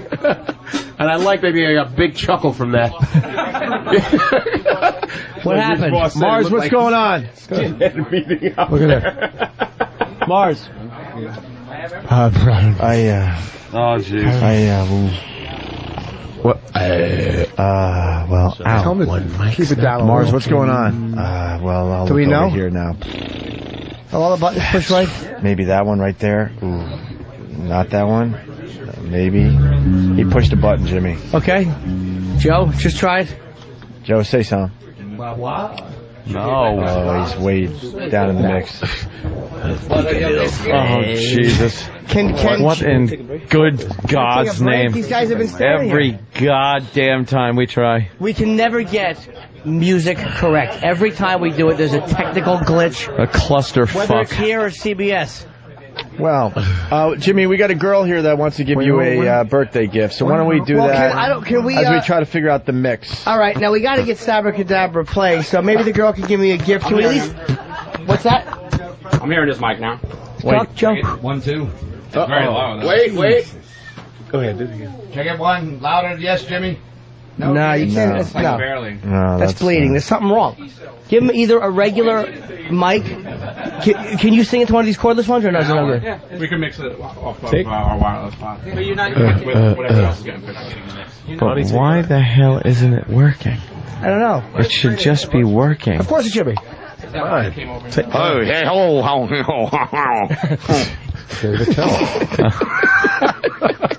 Oh my God. No, Jim. Yes, Jim. Hi, yeah, that's perfect. I can hear you perfectly. Should we sing with the wireless? You might as well. What do you... And now we hear check. Yeah, do it like they used to. Wow, hey. It's up to you, Joe. You want to try Whatever it you again? want to do. We Check it 1, 2. Now you can hear me with this one. Oh, yeah, perfect. Oh, really? Yeah. Because we can't hear. Yeah, but if you stand right there and sing right there, I can hear it. Oh, so you wanted to just stand and sing into two microphones. Ozzy used to do that. He would tape them together. All right. You want to tape that on the other one, maybe? You got some duct tape? Did anybody test these, by the way? Yeah, shouldn't it have all been... Wait, were these tested before? Yes, yesterday and this morning. And they worked. Yeah. Okay. They were tested. They didn't work, but they were tested. Yeah, I felt like that. No good. Perfect. Check it 1, 2. What time did you guys get How's here? that, Jimmy? That sounds great. All right. Yeah. Yeah. Oh. Got the tape. Oh, wait, can you guys hear Joe through that one? You can only hear him faintly through the wireless. Yeah, we're going to tape the two microphones and try that, there, Jimmy. Well, Sabbra Cadabra. Really the fucking best You're Sabbath the one that's cover band. responsible for this shit? Together. Where are you guys playing tomorrow night? Conference. Surf Club, Ocean Avenue, Ortley Beach. Everything we've done today has been just a fucking a step off, which is kind of perfect because I'm 40 and I'm languishing in mediocrity. Oh boy. E-Rock, what are you doing? You're not taping it right. Ugh. He's probably got the fucking sticky side up. Pretend those are legs. No, the mic stand tips over. It's too heavy. Now it's too heavy. Hey, you want to throw some weights on that? All right, we're going to try again or what? Yeah. Take two with Sabbra Cadabra. Let's go for Jim Norton's birthday. Hit it. Thanks, guys. Yes. Boy, Sabbra Cadabra live. Thanks for Jim Norton's birthday. Fucking best Sabbath cover band. Joe sounds like fucking Ozzy in 1969, and they fucking do all the obscure shit, man. I love you guys. Thank you, Jimmy. Happy birthday. Thank you, man. By the way, Nelson Mandela's birthday is today, too. Yeah. I like the fact that CNN is covering that shit instead of my birthday. What the fuck has he done? What has he done besides break the law? He's been good lately, though. The Budinsky. You know, he learned his lesson being in jail. 27 years. Yeah, no kidding. That's the song Jimmy used to walk on stage to, by the way. It should be noted. I actually, fucking National Acrobat off of fucking Sabbath, Bloody Sabbath. And I actually had to go to Sabbath to get permission to use that my HBO special to walk out with. They had to go to each individual band member. They gave it to me dirt cheap. Like, they knocked all the money off, and the publisher still wanted a little bit of money. We had to get approval from all the band members. Jimmy, they approved it. We're going to get another song from Sabbra Cadabra in a minute, but we got another celebrity calling in for your birthday. Okay. This is a biggie. Hello, sir. Let me get Michael. Hello. Michael K. Williams. Hey, what's happening? Michael? Yes. Jimmy's gonna Omar freak. from The Wire. Holy shit. Get out of here.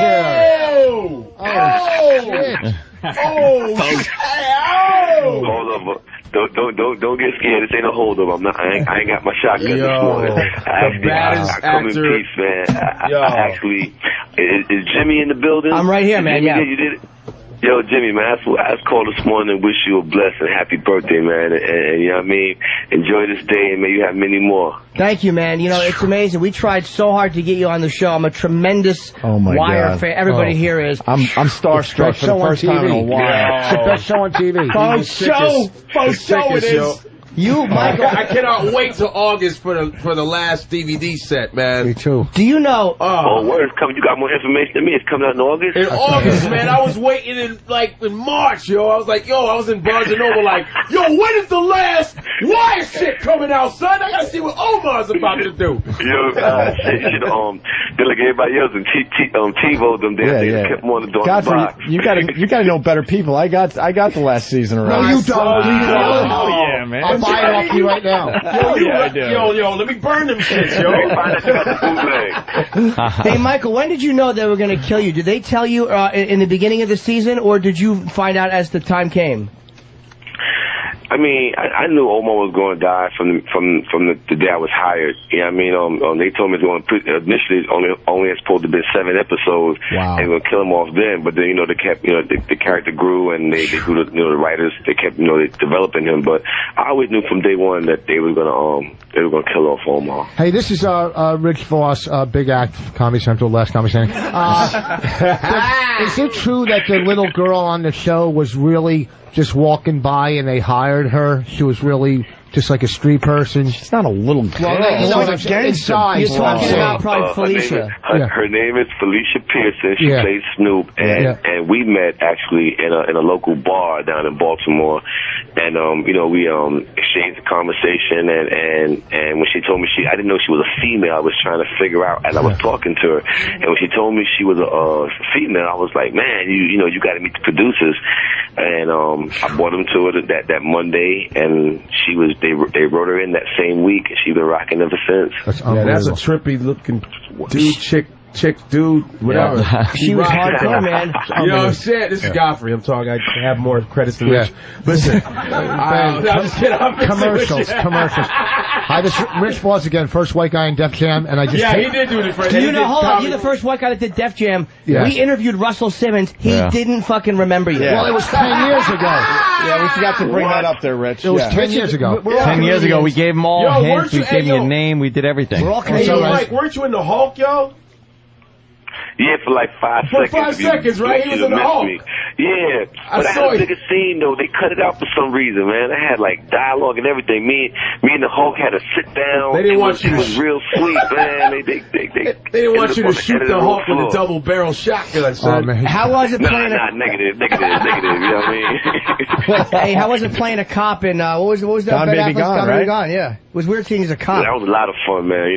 Ben Affleck, man, he's really cool to work with. I can't wait to work with him again, actually. But it was dope, down there in Boston. We was down there when I think when Italy won the soccer cup, the World Cup for the soccer tournament, man. That shit was crazy down there. We had a ball. Can I tell you, when you got shot, I'm 40 years old today. If they would have just said at the end of the episode, all right, we take it back, he's alive, I would have accepted it. I have never been so depressed. And fucking David Chase kicked everybody in the balls. It wasn't a big gunfight we were expecting. It wasn't a big war with you and Jamie Hector. Marlo, it was just Jamie Hector. Just you getting shot, because that's the way it happens. And even the cops' reaction, it wasn't like fans. They were like, Omar, okay, and they moved on. It was fucking horrible. It was horrible. That was a bummer, man. Really depressing, man. It kind of got me a little bit too. When actually the day of, it was, but I guess a character like that, it had to go out like that, Yo, Mike, can you do that's for sure. What's the whistle you did, man? Every time I try to say, what were you whistling every time? What was you whistling? Every time you whistle in the neighborhood. Most people think it's the farmer and the Dell because, the cheese stands alone, Yeah, but actually, in my mind, what I'm whistling is another Looney Tunes cartoon by a character named Elmer Fudd, and he used to whistle, "A hunting we will go, a hunting we will go. It's rabbit season." Remember that little nigga? Nice. Yeah, that was hot, man. So that's what Omar be whistling. He be whistling Elmer Fudd, "A hunting we will go." Hey, are you frustrated? Because once again, it's almost like a running joke that fucking disgraceful the Emmys are. Yeah. That they don't. Not only is The Wire never won. Have you guys have never been nominated for an Emmy, correct? Nope. Yes. It's disgraceful. It's so obvious that it's something other than the merit of the show, because everybody who sees it knows it's the best show on television. It's fucking brilliantly acted. The writing was brilliant. The storylines were brilliant. Even the way they took you out, which was just. It was just like the drug that you get covered up with the sheet, and that's the end of it. We as the audience invested so much love and time, and in the end it was just dead and another number. I mean, amazing. The Emmys should be fucking firebombed for never recognizing you guys. Should be. Michael, what do you think that's all about? You know, I don't try to plug into it, because if I go too hard, it'll lead me to start questioning myself as an actor. And I know clearly it has nothing to do with me. I know it's political, but you know, I will say, you know, it did hurt. It did kind of like it stunned me a little bit this year. I you know, kind of pierced my armor.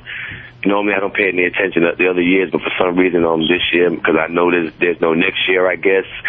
It kind of, it hurt a little bit this year. You know, I feel got myself here wondering, what did we not do correctly to earn, you know, to be worthy of a nomination? But I know in my heart of hearts that it has nothing to do with us as actors or our talent or the hard work that we put down in Baltimore. And you guys let me know that. Not you know what I'm saying?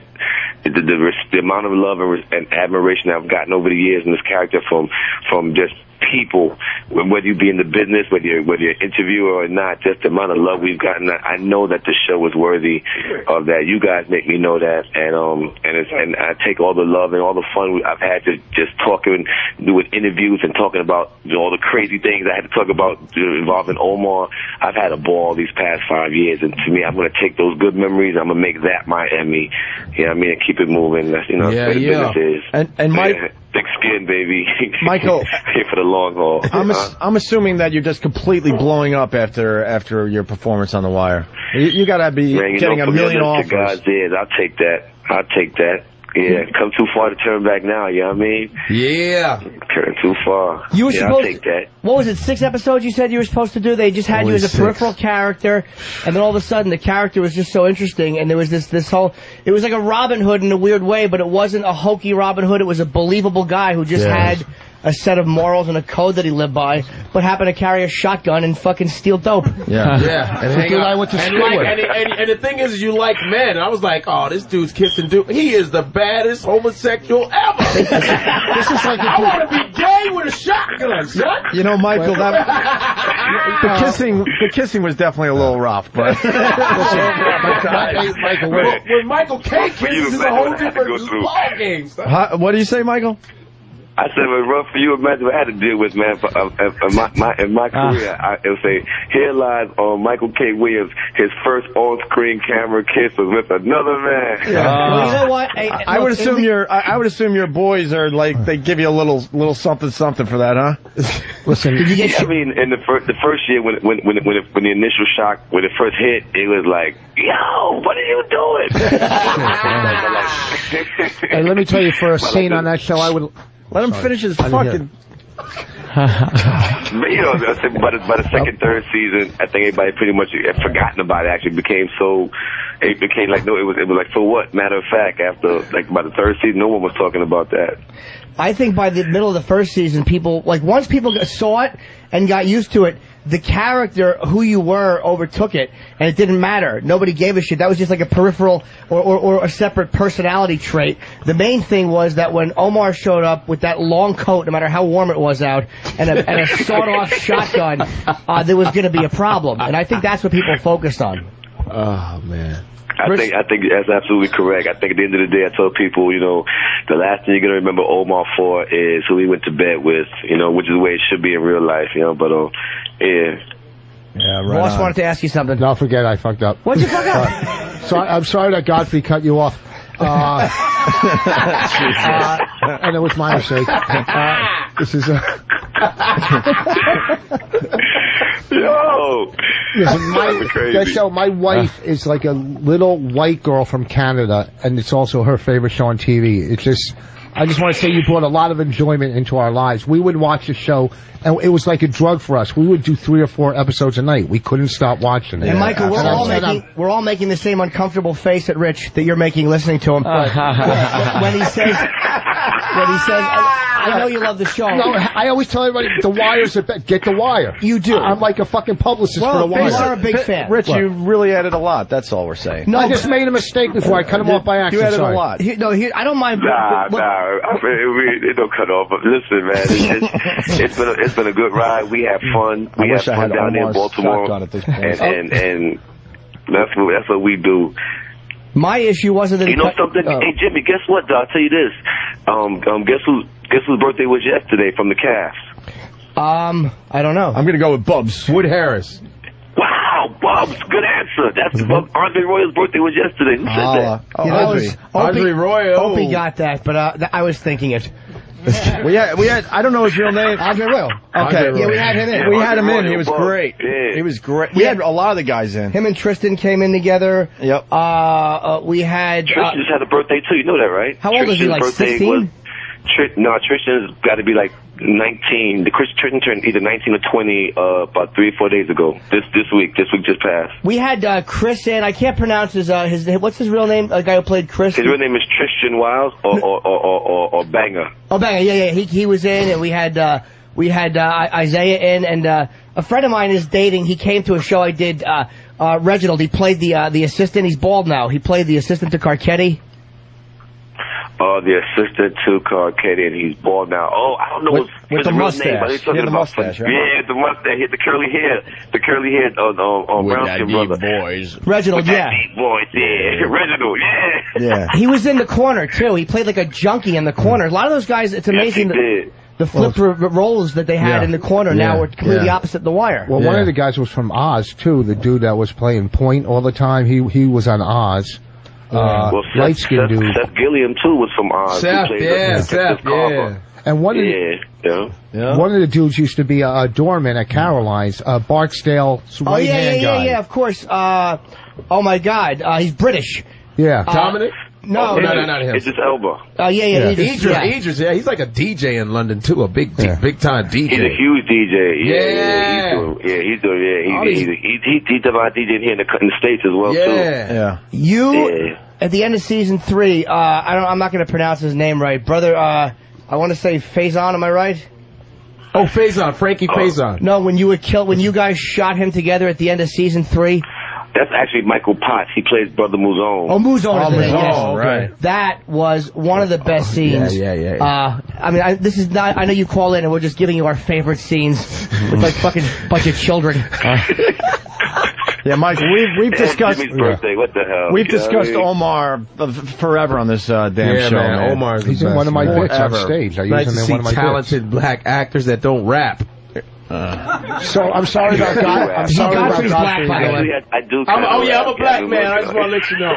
I'm representing the black people right here. Did you have a favorite season out of all 5? This is Rich Vos again. I also did 3 Apollos. Yes. He means the space shuttle. What did he say?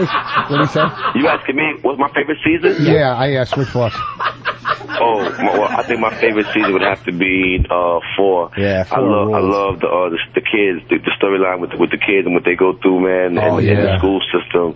Yeah. That's my favorite. And for that reason. A lot of guys from Baltimore said that the reason The Wire was so good because you guys made it. It was exactly like that. That's what made it so good. People from Baltimore, that's exactly how that shit was.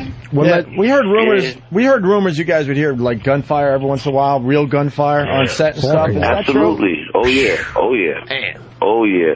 Well, it got we had some guns. They was busting guns. I just did a movie with Antoine Fuqua. We shot it in Brooklyn. With Brooklyn's Finest. Wesley Snipes. Yeah, we do Brooklyn's Finest out there in Brownsville. Man, we had a shootout scene on Wesley and me. What? That's gonna be cool. Wesley's back. He paid the taxes. Yeah, I can't get the story with him, baby. You know what I'm saying? We gangsters in Brooklyn. You know what I mean? There's Don Cheadle, Wesley, and myself. And we started busting shots. And the whole projects came outside. Next thing you know, you're in the. I'm like, get out! I don't know what it is about the hood, but they get excited when they hear gunshots. It's like, what them bust they It's like the 4th of July in Iraq. Yeah, exactly. Like I fill in some blanks. Hey, it's somebody's birthday. Pop, pop, pop, pop.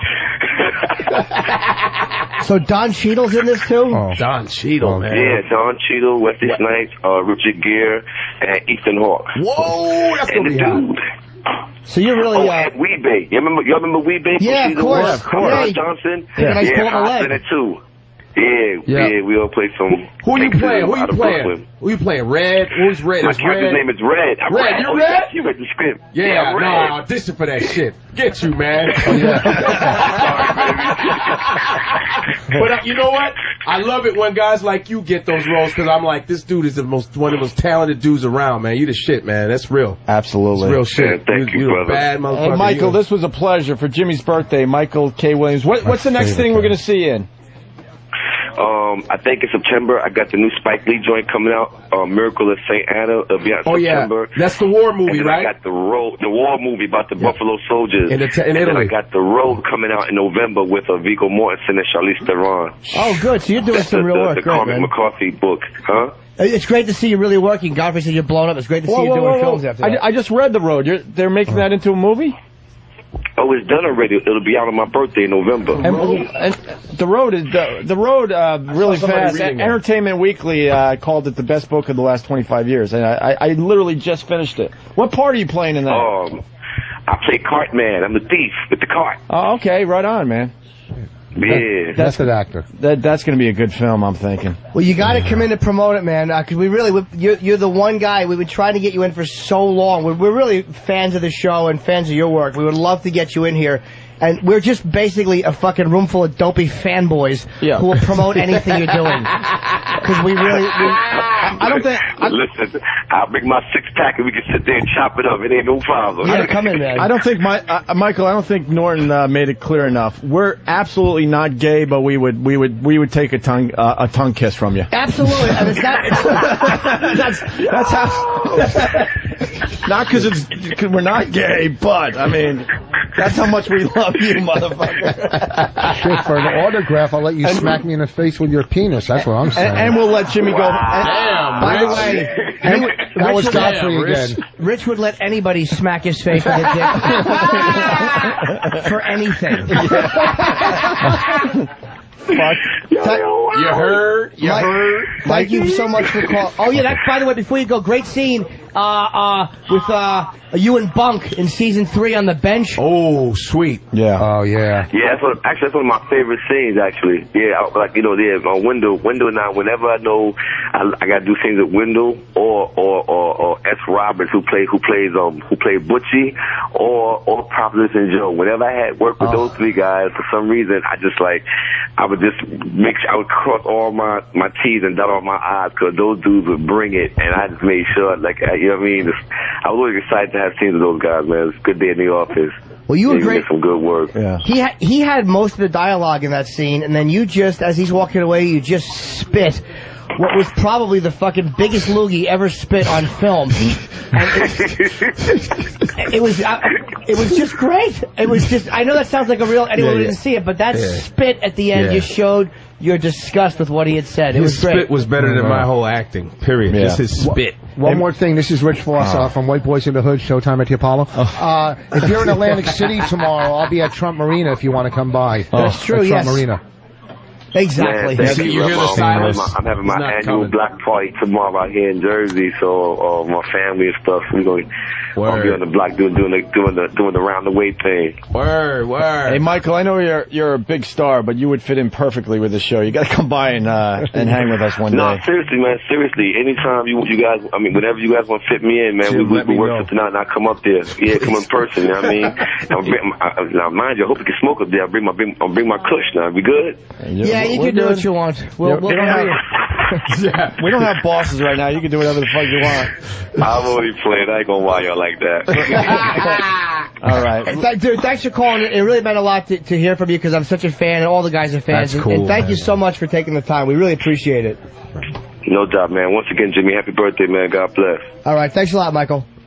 All right, buddy. There he goes, Michael K. Williams. Yeah, Mike. Omar from The Wire.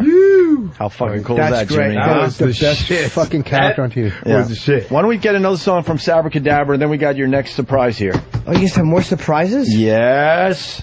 Sabbra Cadabra playing tomorrow night, the Surf Club, 1900 Ocean Avenue, Ortley Beach, New Jersey, 732-793-6625. And what's the website for you guys? SabbraCadabra.com. Very easy. 2 B's. Nice. 2 B's or not 2 B's, Jimmy? Yeah, I say BB and Cadabra. All right. Let's get another song from the guys, and then your next surprise will be in studio. Sabbra Cadabra, everyone. Yeah. Come on, let's hear it for Sabbra Cadabra. SabbraCadabra.com for little Jimmy Norton's birthday. Thank you, guys. Look, killing yourself to live. Fucking fantastic. They're playing all of Jimmy's favorites. I'm so fucking happy. I know you are. In the middle of that, I just wrote fucking Omar and showed Jimmy on a piece of paper. You have no idea how happy that made us. That really was fucking... That was the shit. And Remember that scene? Remember that scene? Yeah. What a bunch of unprofessional fucking zeros. We all turned into fanboys. Yeah, it was great. That was pretty cool, man. Yeah. I didn't feel bad about that one. No, he was great, though. He was a really cool He's dude. really humble. He's real shit. That's I love absolutely. That. It's cool. Who is Louie CK? Louie, what's up, Louie? He's taking a big long shit. There's Michael K. and now it's Louie CK. Who is here? Who's Omar? From The Wire? Oh, is that who? Yeah, I fucking know that With the dude. shotgun and You shit? know him? Was he here? No, he was on the phone. How do you know him? He was in the movie I wrote with Chris. I think I love my Michael wife. K. Williams, you know? Wait, he was in that movie? Yeah. Oh yeah, he He's in DC, in right? DC. Yeah. He walks How in. about DC. pulling some fucking strings? I'm a huge fan, Lou. Pull some strings for what? To get him in studio. You're a fan, but I don't like you, so there's no connection there. Nice. You see? We should have got You the need both invite. pieces. We should have got the invite to Omar's block party that's I think happening I didn't in almost Jersey. say that, but are we going to go to Newark and Fuck. introduce He's in Newark. ourselves? He's in Newark. I don't know where he is. I don't have his number. It's just that he was in a movie I wrote, and I met him once. That's You weird. know him. Yeah. Yeah, nice to yeah. you? What? He was nice to me. The block party. Where do you think it's in? Princeton? Of course, it's in Newark. I don't know if it's in Newark. Yeah, Oh, what do you think Newark it's is going to not be? a joke, It's man. on Bel Air. You were really on the Apollo? Yeah, 3 times. Yeah, Russell Simmons didn't remember. Danced So him how off why stage. would asked him. There's Sandbag kicked him in his 200 balls. comics that did Deb Jam. But hold on, we got the clip. Of We what? asked Russell Simmons about you. I saw he doesn't Shut remember me. up! We're going to play the clip. Here's the clip. You just said it 10 times. We're gonna All play right, your go clip. ahead. Let's go. Let's embarrass Rich Vos. Do you know Rich Vos? Who is that? Thank you. There is a You guy. just made our day. I just Isolate made our that. day. Rich Vos. We're going to end with a light note here. He was the first white comic on Def Jam. Really? I want to hug him. This is great. I've never been happier. Rich has done nothing but pound this down our throats forever. He's a friend of the show. Steve and- Harvey was guest hosting. Yeah. Really? And Yeah. he was the And Rich you Vos, brought- he was the I don't know if he was first. No, he was. he He was. He says he's been saying. Was he? He got introduced as that. Steve Harvey introduced him as that. And afterwards it was very funny. After Voss was finished, he goes, "All right, now we're even." Like, for all shit that's happened. But yeah, there's a picture of him, Russell. I never seen him. You're nothing, Rich. Russell stink. doesn't remember you as the first white guy in a I I got a couldn't be bad happier. memory. Maybe that was No, you have a no, great no, memory. no, He's you not don't. memorable. You have a perfect memory. Oh, I'm so happy. Look who's on Google. Everyone's on Google. got a Google present. horse shit. I guarantee it. Rich Vos comes up. And here we are back live. There Wow, you go. Rich. So we had Russell in and we asked him about you. Horse shit. Yeah. Funny as hell. Showed him a picture, everything. I know. When did you do Def Jam? I never did. Oh, okay, the black guy. So That's all right. Wow, you really got Godfrey. yeah, he really No, we got me. talked on about that You it one. really got earlier. him with that one. We Shut talked about it earlier. He's on every other commercial on TV. You really got him with that So one. Scott LaRose, look where he is now. Scott LaRose.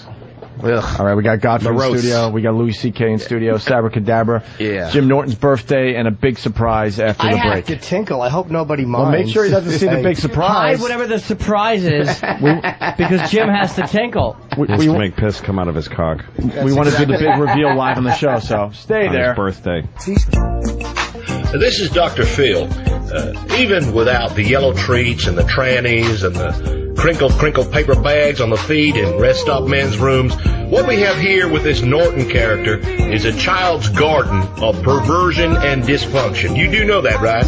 I mean, Monster Rain? What the hell ever happened just playing Cowboys and Indians, huh?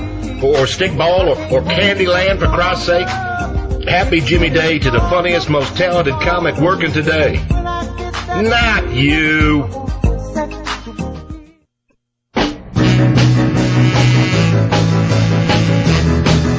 did he come back? What is it? Huh? Oh my.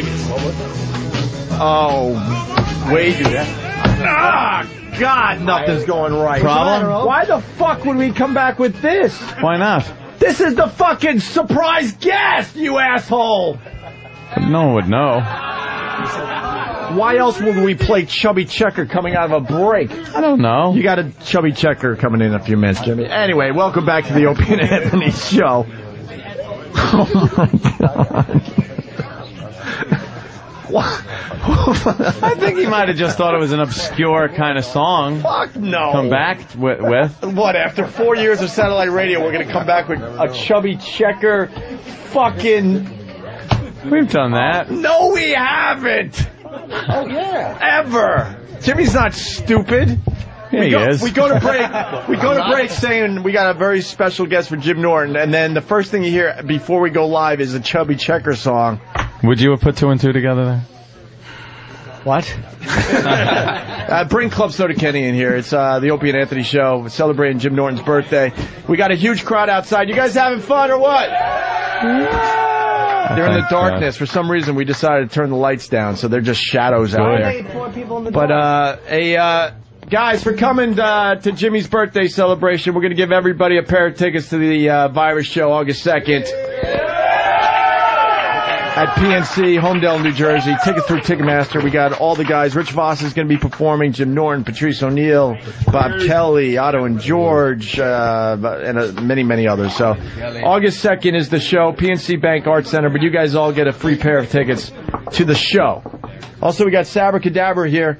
We're going to make believe that Jimmy doesn't know who the surprise guest is, because we got the lovely Jill Nicolini coming back in from the CW. CW11. Where's Jill? And here he is. Oh, Mr. Checker. Chubby Checker. It's Chubby Checker. Oh, hi, I'm Jim. Thank you for... birthday. Thank you. Happy birthday. Chubby Checker. It's Chubby Checker. Thank you very much, sir. Joy, because it's not all that you're going to get. Thank you very much. Why would that mic work? How does Chubby Checker look? Did the mic so not good? work? No, it's not. The mic doesn't work. Of course work. not. Why would Been it? around forever. Yes. What's going on? Yeah, sit down, please. Do we have an extra? Hold on. Do we have to get a mic that works? Yeah. There we go. Thank you so much. That works. So it's wonderful being here. Thank you. You look really good, sir. For allowing me to be among the dudes. Thank you. Thank Just you. laugh. Thank you. To be among the young lions, that's cool. Are you on the Are you on the road or no? I'm always on the road. Look on chubbychecker.com. We got gigs all over the place. In fact, I'm doing the morning show tomorrow on CBS, and after that we're going to go to Newark Airport. I'm going to get on a plane. I'm going to be in Kansas, and the car's going to pick me up. I'm going to join the Wildcats, and we're going to do a gig tomorrow night. We've got gigs in Virginia on 26. We're all booked up next. How many years? How many years have you been doing this? Since I got out of high school. I graduated high school in 1960, while the Twist was being played on the radio, which is kind of cool. And in my yearbook, I'm already Chubby Checker in my year class. And then when I graduated, the Twist was being played on the radio, and I've been doing on the road ever since I left high school in 1960. You were a high school kid, and you had a hit record while you were in high school? I had a song called The Class that was number 34 on the charts when I was in 1958, when I was 17. Did you get mad laid in school because of that? Huge amounts of. It was so cool. And then in 1959 I thought it was all over, and then we made this song called Twist. And we had to campaign this because we had to go around to all these record hops and all these places to get this music played, and then the kids start seeing the way I did the dance, and then it kind of caught on, and then one thing led to another, and a few radio stations started playing it, and all the kids started requesting it, and then Dick Clark brought me on American Bandstand, and I didn't know at that moment that the life in the music industry and everything that was in music was going to change forever. What? It was almost like when Alexander Graham Bell said, "Watson, is that you?" Because the very minute that we went on TV and did that song, The Twist, dancing in the world changed forever. It was never to be the same again. What came first, the song or the dance? Actually, Hank Ballard wrote the song and recorded it. And the radio was played the song for a while, and they stopped playing it. Radio is still very powerful. You don't get no play, you get no payday. Bye-bye. And The Twist did not get any airplay, and it was a dead issue. And the guys at the record company says, "Chubby, let's let Chubby do that song of Twist, because we really think it's going to be something special." And they had already did the track and everything. And Dave Apple says, "Chubby, come on in, we're going to do The Twist." I said, "David," he said, "just come in here and do it." So I walked from my house about 20 blocks and went upstairs, and I already knew the song. And I sang the song, and we did "My Daddy's Sleeping," and then we finished. Dave says, "Chubby, want to do it one more time, because that Daddy's Sleeping," he says, "it's a little flat." I says, "David, I'm going to flunk school. I'm not going to graduate. My grades are terrible. I'm going home and do my homework, and they are never going to know." And I left the studio. Little did I know. But when I went outside the studio, I had a strange kind of feeling, And I said, but we didn't know that it was going to be the only song that became #1 twice since God put man on the planet. Yeah. We didn't know that in the 60s there was the Beatles and Elvis and the British Invasion and Woodstock and Jimi Hendrix and all the rest of the stuff that happened. Motown. The Twist is the #1 song of the entire 60s. So you're in the Rock and Roll Hall of Fame. So happy right? birthday, Jimmy. No, Mom, but that'll come. How are you not in the Rock and Roll Hall of Fame? Wait, Chubby, you have to tell them what's happening Wednesday. Wednesday at the Rock and Roll Hall of Fame, we're going to be at the FYE Record Store at 6:30. It's going to be a free concert there, and I'm debuting my new song, "Knock Down the Walls." Now, you guys, Knock Down the Walls. Okay. you won't believe it when you hear it, because it's like nothing that you'd ever expect from the Chub, but it's the 21st century Chubby Checker, and sometimes I have a hard time believing that I even wrote that song, because the song is so awesome, and do you get sick of hearing like everybody requests the song from 1960? Are you ever like because I'm 40 today? Do you ever like get sick of people saying, "All right, that song"? The song changed the world, and you know something? Anyone that goes on the floor and does the boogie to anybody's music. Right. Wait, what song changed the world?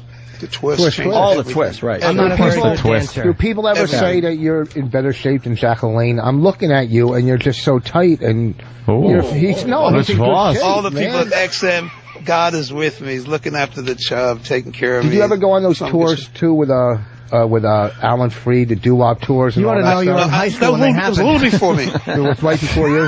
Jesus, Rich. What do you think? He's as old as you?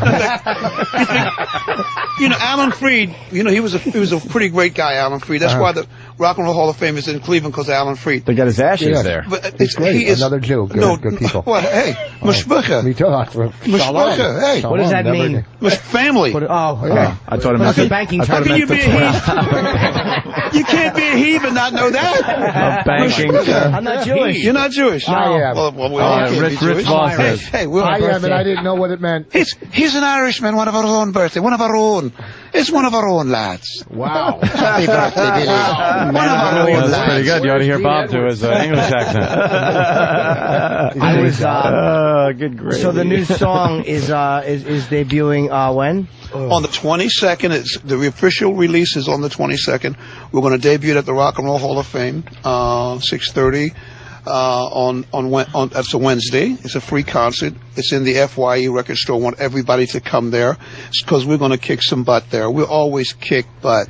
we do that. Chubby, we've had a very odd selection of guests today. Yeah, we sure We have had Sabbra Cadabra, who's a Black Sabbath cover band. I'm sure you're a Sabbath fan. Yeah. And yourself, of course. And Michael K. Williams from The Wire, and of course Louie CK. Yes. It's been a very weird day. Yeah. It's been just an assortment, a smorgasbord of guests. A lot of different genres. Yes. Jim Norton theme. I think General Jim Norton, all the things I he think loves. right now for what's happening with what we're doing with that song is like, it's like nothing else that's going on like that nowhere in the music industry right now. What song? At all. Knock down the walls. In the whole music industry, there's nothing like going on like Mr. Chubby, how many times Mr. Checkers, I think, isn't it? have you performed the twist? Would you? It's all my life. But how many times do you think you've as many performed the times twist? as Walt Disney does Mickey Mouse. Oof. That's as many times. Let's be honest, you're sick of the twist at this point. Are you looking? You got to be sick of the twist. Do you have any idea what it means? How twist? could you ever get sick of having sex? How do you put it? Come. I'm gonna. When you have an orgasm, how many you do the times twist. will you be ever sick of having sex? Now let me tell you what the twist is. It's just another word for come on, baby. Let's do the twist. Oh, let's fuck. Take me by my little hand. Take me by my little hand, and go penis, right? like this. So like this. My mama's sleeping and daddy's sleeping and mom ain't around. We're going to twist and twist and twist till we tear the house down. You get tired of that? I don't think so. So you got away with one. I never knew that was about. That's exactly what it's about. Why do you think it's the only song to be number one twice? It's all something that is the nastiest, most suggestive. It means twisting your sexy penis song that was ever recorded. Right. How did I never catch that? Right. You got to twist it because if you can't get hard, if you twist it up, you can still shove it in there. At the end of the song, it says, "Yeah, that's all right.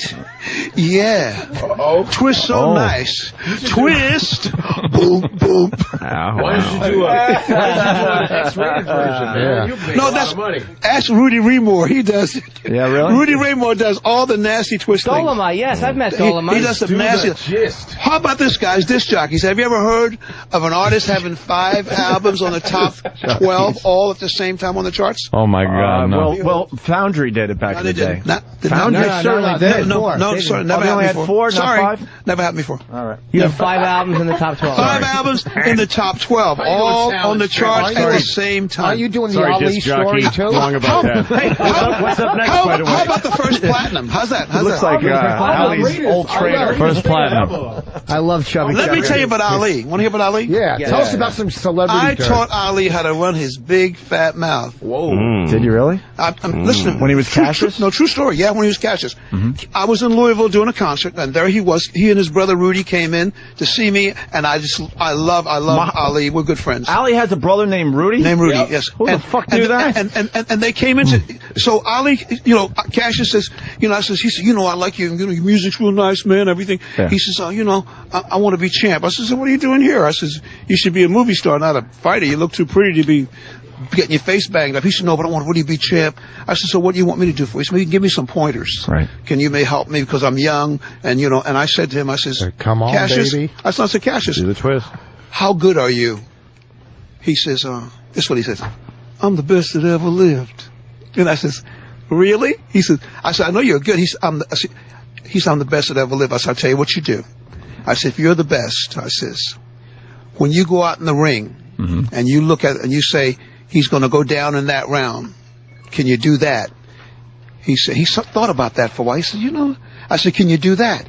He said, I can do that. I said, well, then you'll be the best. I said, but it's not good enough. Right. You're good looking. No one's going to pay any attention to you because you're pretty. You got to run your mouth. You got to do things to make something happen. You got to make a big deal out of it. So you made him into who he became. Look, he already had what he had. And I just showed him how to move it. And you know something? Nothing. When he became a big star, he wouldn't tell nobody about it. And you know what? No, he was so happy. He met Chubby Checkers. Hold on. He was so happy by what you taught him that he gave you his old hair. You look like him, Cassius Clay. You got the Cassius Clay hair. You are. You taught Cassius how to talk.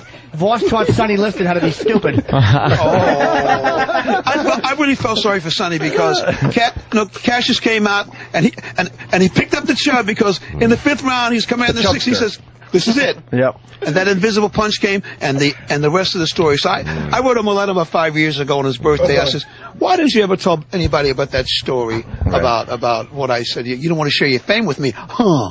But we're very good friends, and I'm very good friends with his family, and we're very good friends. We always have been. He shows up at a lot of my shows. Did anybody open for you that became a real big star? Is it hard for you to talk to a man? Is it hard for you to talk to a man whose headset is on like that? It hurts my other ear. I guess. It hurts his ear. Give him a break. An NFL coach. Did Bee Gees open for you? Did you ever work with like the Temptations or anybody like that, or Diana Ross or any Motown people? I never worked with Diana, and Boy, Vos, only with the Four Tops. You worked with the Four, yeah? Wow. I just did a show with Styx and a show with I just did a concert with Styx and Kansas and Grassroots, Boston, Humble Pie, Journey. Night Ranger. I just did a show with them up in Journey, Northern Michigan. Big concert. It was really cool. Styx and who else? Journey. And Grassroots. Yeah. I don't know them. I know Styx. Yeah, Styx, yeah. I like them, but they kind of jumped the shark after they did the Mr. Roboto stage show. Let's be honest, Chubby. Nobody liked it. Nobody liked them acting it out. It was a little weird. People make mistakes. You could do, I know, but I'm just saying that. By the way, I want everyone out there to pray for my wife because she's not doing well. She was in the hospital. She just got out. So pray for Rena. Pray for my girl Rena because she's not doing too well. Is she gonna be all right? What happened? I think she'll be okay. She's, she got a little something in her neck and had to go to the doctor, and so pray for my girl. Is she gonna be all right? We've been hanging out since 1964. Wow.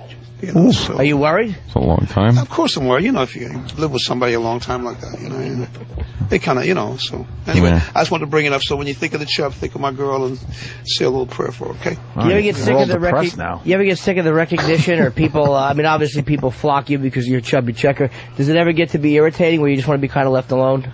Well, it doesn't really bother me because, I hate it when they do it. I hate it when they don't. That's the best way to do that because, without the people, I'm nothing. And if they're not listening to your show, you're nothing. So they're very valuable. No, they're very valuable. People are very valuable, and I take a great pride in having. I came out of the studio this morning, and there were 20 people with my abs and everything, and I said, I'm signing some of them, and let's sign some, and then the next time we'll see each other again. Sign the other ones. Yes, but I can tell you something. It's wonderful to have fans, and believe me, I embrace. Them admiring me, and I can't get tired of that. I can't get tired of that. You're a very interesting guy, I gotta say that. You're certainly not like anybody we've had in before. I would love to get a picture with Chubby I'm 40 years young. Of course. 40 years old, shut up. I want to hear that about 40 years old. What? You're just a baby. Mr. You haven't even started nothing yet. I'm becoming an older gentleman. No, you're not. It hasn't happened yet. When it happens, it's in your head. Don't let it get you. I'm a bit nervous. Don't be nervous. As long as everything's working, you're in service. Jimmy, I got to ask Mr. Checker something. Hurricane Katrina, you lost a lot. Now, see, you think I'm Fats Domino. Everybody think Jesus, Opie. Think all the black guys look the same. That's right. Unbelievable. Chubby's grabbing my arm. That's Fats Domino. That's not Chubby Checker. Of course it is. I'm sorry. And Blake said, he says, I know you had trouble with Katrina. I says, that's Fats Domino. I go in the airport, guess what they say? What do they say? Hey, Mr. Barry? Freeze. I says, I'm not Chuck Mr. Barry. Lady says to me, she said, oh, there's Charlie Pride. I says, thank you, ma'am. You know his cousin Marvin Barry? I get all that. How about Frankenberry? It's so annoying. I get that all the time, too. It's like, hey, Mr. Pitt, Mr. Cruz. Come on, Jimmy. Jimmy, you have the Chubby, they only call me Mr. Cruz in a rest area. Is there any way we could get you to do a little twist with Sabbra Cadabra? I don't know. I don't want to put you on the spot. I understand. Listen, but tell you what. That'll cost $10,000. Once you gonna $10,000 to play the. Yeah. That mic doesn't work. Is that all, Gary? Is that it? Well, that's without me. He's got to be the Jewish guy. I mean, that's it. Hey, Hey, wait. I want to hear this. I'm a Jew. I can see. I can I'm What does this guy say? You got the Bob Dylan. Hold on. Let's see. For $10,000, we'll do the twist. Yeah, well, and this that's was a discount. This was $20,000 to come in studio, so you owe us 10. All right. So play back the off new and let him records. sing. Will be even. We're the good old boys. $10,000 we get the twist. You got my new jam? What do you got for on you? about 5,000, sure. What do you got on you? You got any money? What do you got? You didn't charge us on the CW11 this morning. That mic doesn't work, Jill. Oh. I know you're still trying, but... Sorry, and I only told the guys 20 because we minutes had ago. Chubby obviously on the CW11 morning news here Is this working still? in New York, and we Unfortunately. didn't charge you. You know, that's his You girlfriend. didn't charge us. No. That's his girlfriend. Yeah, I know. That's his girlfriend. And I was saying, I says, are you in good shape for that? I says, are you doing lip sit-ups? Are you doing... She's a lovely girl. I mean, Yeah. Okay. Oh, you got to stay in I'm good worried shape. about you. What, You might worried? overdose and die. No, you got to he stay in has good some shape. advice. You got, hey guys, you got the key of E going on? The key of E? Key of E. Oh, you got it? And I want the bass to give me some eighth notes, some punk stuff. Oh, damn. We might get something going on here. No, it's got to sound like more like listen. I want to punk it out a little bit, and I want to hear a little Chuck Berry on the guitar. He loves it. No, just the chords, Little. Watch for the changes and try to keep up. Hold up. I don't want to hear no do. This is what it's going to be like if Barack is president. I want straight on Rolling Stones. I want straight on Mellencamp. I want to. Yeah, but now you got to pick it up. You got to pick it up fast. Let me hear it.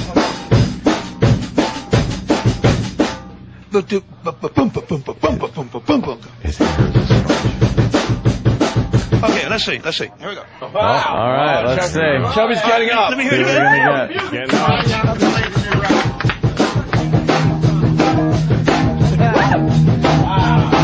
Yeah. Once again, when I cut down, I want to cut. 1, 2, 3, ha!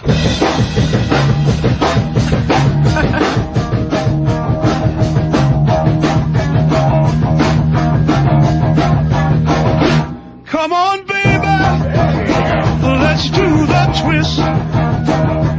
Come on, baby, let's do the twist. Take me by my little hand and go like this. Come on and twist, yeah, baby, twist. Ooh, yeah, just like this. Come on, little miss, and do the twist. My daddy is sleeping, and a mama ain't around. Yeah, daddy's just sleeping, and a mama ain't around. Gonna twist and twist and twist it till we tear the house down. Come on and twist, yeah, baby, twist. Ooh, yeah, just like this. Come on, little miss, and do the twist. Work it for me, baby.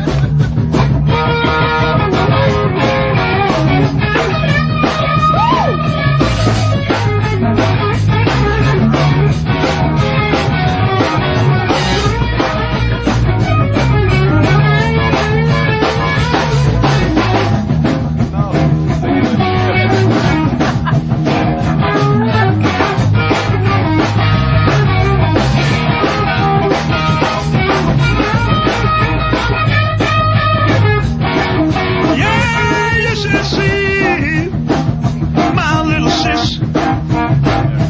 You should see my little sis.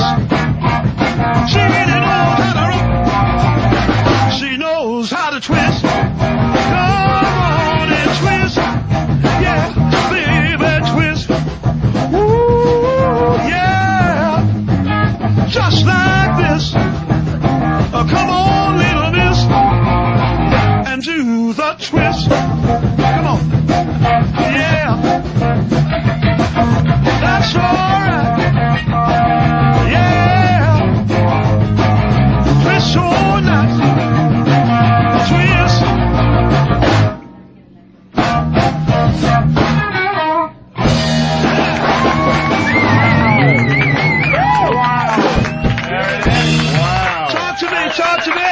That is a legendary performance. Chubby Checker With Sabbra Cadabra. When are you going to see anything like that?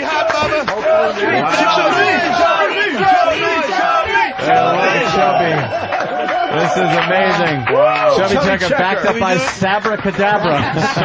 So perfect. You think he sang the song Now, 5,000 times. What I want them to hear, What the hell did I Sabbra want them to Cadabra hear do the wrong? contrast between that And they're live. That was Forcing them to do that. That was the amazing. contrast That was between amazing. that and knock down the walls. That's what you need to That's hear. right. It's coming back. And I'm a man of my word, but we got to 1 second go to the phone because it's Jimmy's birthday. We got a huge celebrity, and then I'm with you. Then the I'm here payoff. with you. Can someone get This is you a present, Jimmy, I want you to say hi. Who's this? This is a present from me, Jimmy. Hi, who's this? Hey, Jimmy. Yes. Yeah, it's me. It's Alan Alda.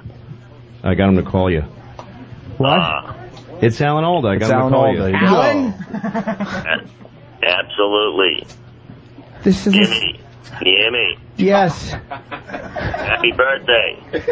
Thank you very much, Alan. I introduced you to Alan, right? Yes, you did. And I got him to call you for your birthday. Yeah. Do you remember signing my picture? Absolutely. I'm a fan, and you're a fan, and not only that, but we have a personal connection. What's our connection? Yeah, well, not only, I'm a fan, but I actually shit in your mother's cunt. You know, Alan, that's not Alan Alda, that was Alan Funt. The great Alan Alda. He said that. Wow. I don't think Alan works so blue. It's Brian McFadden. He's a Brian McFadden. You know, Brian, I was talking about you recently, because Brian's the one I told you is in that Coke. Are you in a Coke Zero commercial? Yes. Brian does all these fucking voiceovers. He's a really funny comedian, and his dad is Frankenberry, right? Yes. His dad is Frankenberry. Was on a Von Meter album. What's that? It's on a Von Meter album, his father. Brian, where are you this weekend? I'm in Atlantic City at the Tropicana, at the comedy stop at the Trop. Very good. I thought it would last longer. That's hilarious. All right, Brian, good job, man. Thanks a lot, Brian. Take it easy. Take care, bro. All right, let's get I thought back. it would last longer. If he had really been on the hook and then he said that to him, that would have been awesome. But I don't think you believed it. Let's get Of back. course not. Let's get back to. Of course not. Let's get back. Sound like Ellen Combs. Let's get back to the Chubster. The Chubster. Okay. With the twist. Now, Chubby Checker, what's the name of the song? We got it in the old CD player here. Knock down the walls. And we're going to hear this for the first time? First time. Ever? No, it's been played around, but you haven't. All right, Knock Down the Walls by Knock down the walls. And you're Chubby playing this Checker. in the Rock and Roll Hall of Fame? Yes, definitely. At the FYE. On FYE on Wednesday, 23rd, 6:30, free concert in the Rock and Roll Hall of Fame, right in the building at FYE. And FYE is selling all my records, by the way. Oh, good. So and our red is our distribution, and it's going to be at Circuit City and Best Buy and Walmart. So we're out there, so you're not playing some dead stuff. And this song, the contrast between the twist and this, it scares me, but it seems to work because we're getting a lot of airplay. Good. Hey, that's very cool. Did you used to drive a tour bus naked? I always. Whoa, what? Is that a bad one? Well, almost. Why is that a bad? That's the stuff people want to hear about. Well, the thing is, sometimes we do a show and we have to make it. Then the drivers, half sleep, and I've got half of my clothes on because I've left the fans, and I just get behind the wheel and do about 3 or 4 hours so the driver can get some sleep, and because it's not odd to see me behind the tour bus driving it because I'll do it. Why should they have all the fun? But you have to do it naked for everybody? Well, sometimes a little air comes in. Sometimes it makes you feel good. Sometimes it takes some clothes Now off. I know why they call you Chubby. You got a nice piece, right? Chubby's got a piece. That's right. All right, here's Tear Down the Wall, you said? Knock Down the Wall. Knock Down the Wall, I'm sorry. The brand new one from Chubby Checker, Knock Down the Wall. Knock it down. I'm listening. Here we go. Hold on, here it is. Knock Down the Wall. Pretty good. It's good. Wow, I What a remember raving. departure. You sound great, man. Yeah, that's great, man.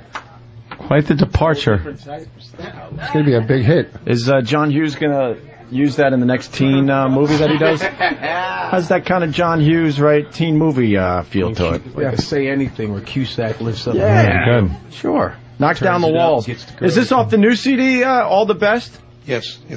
It says some of the old stuff and some new stuff, What right? we did, there's the 20th century there on one side, Mm-hmm. and on the blue side is the 21st century.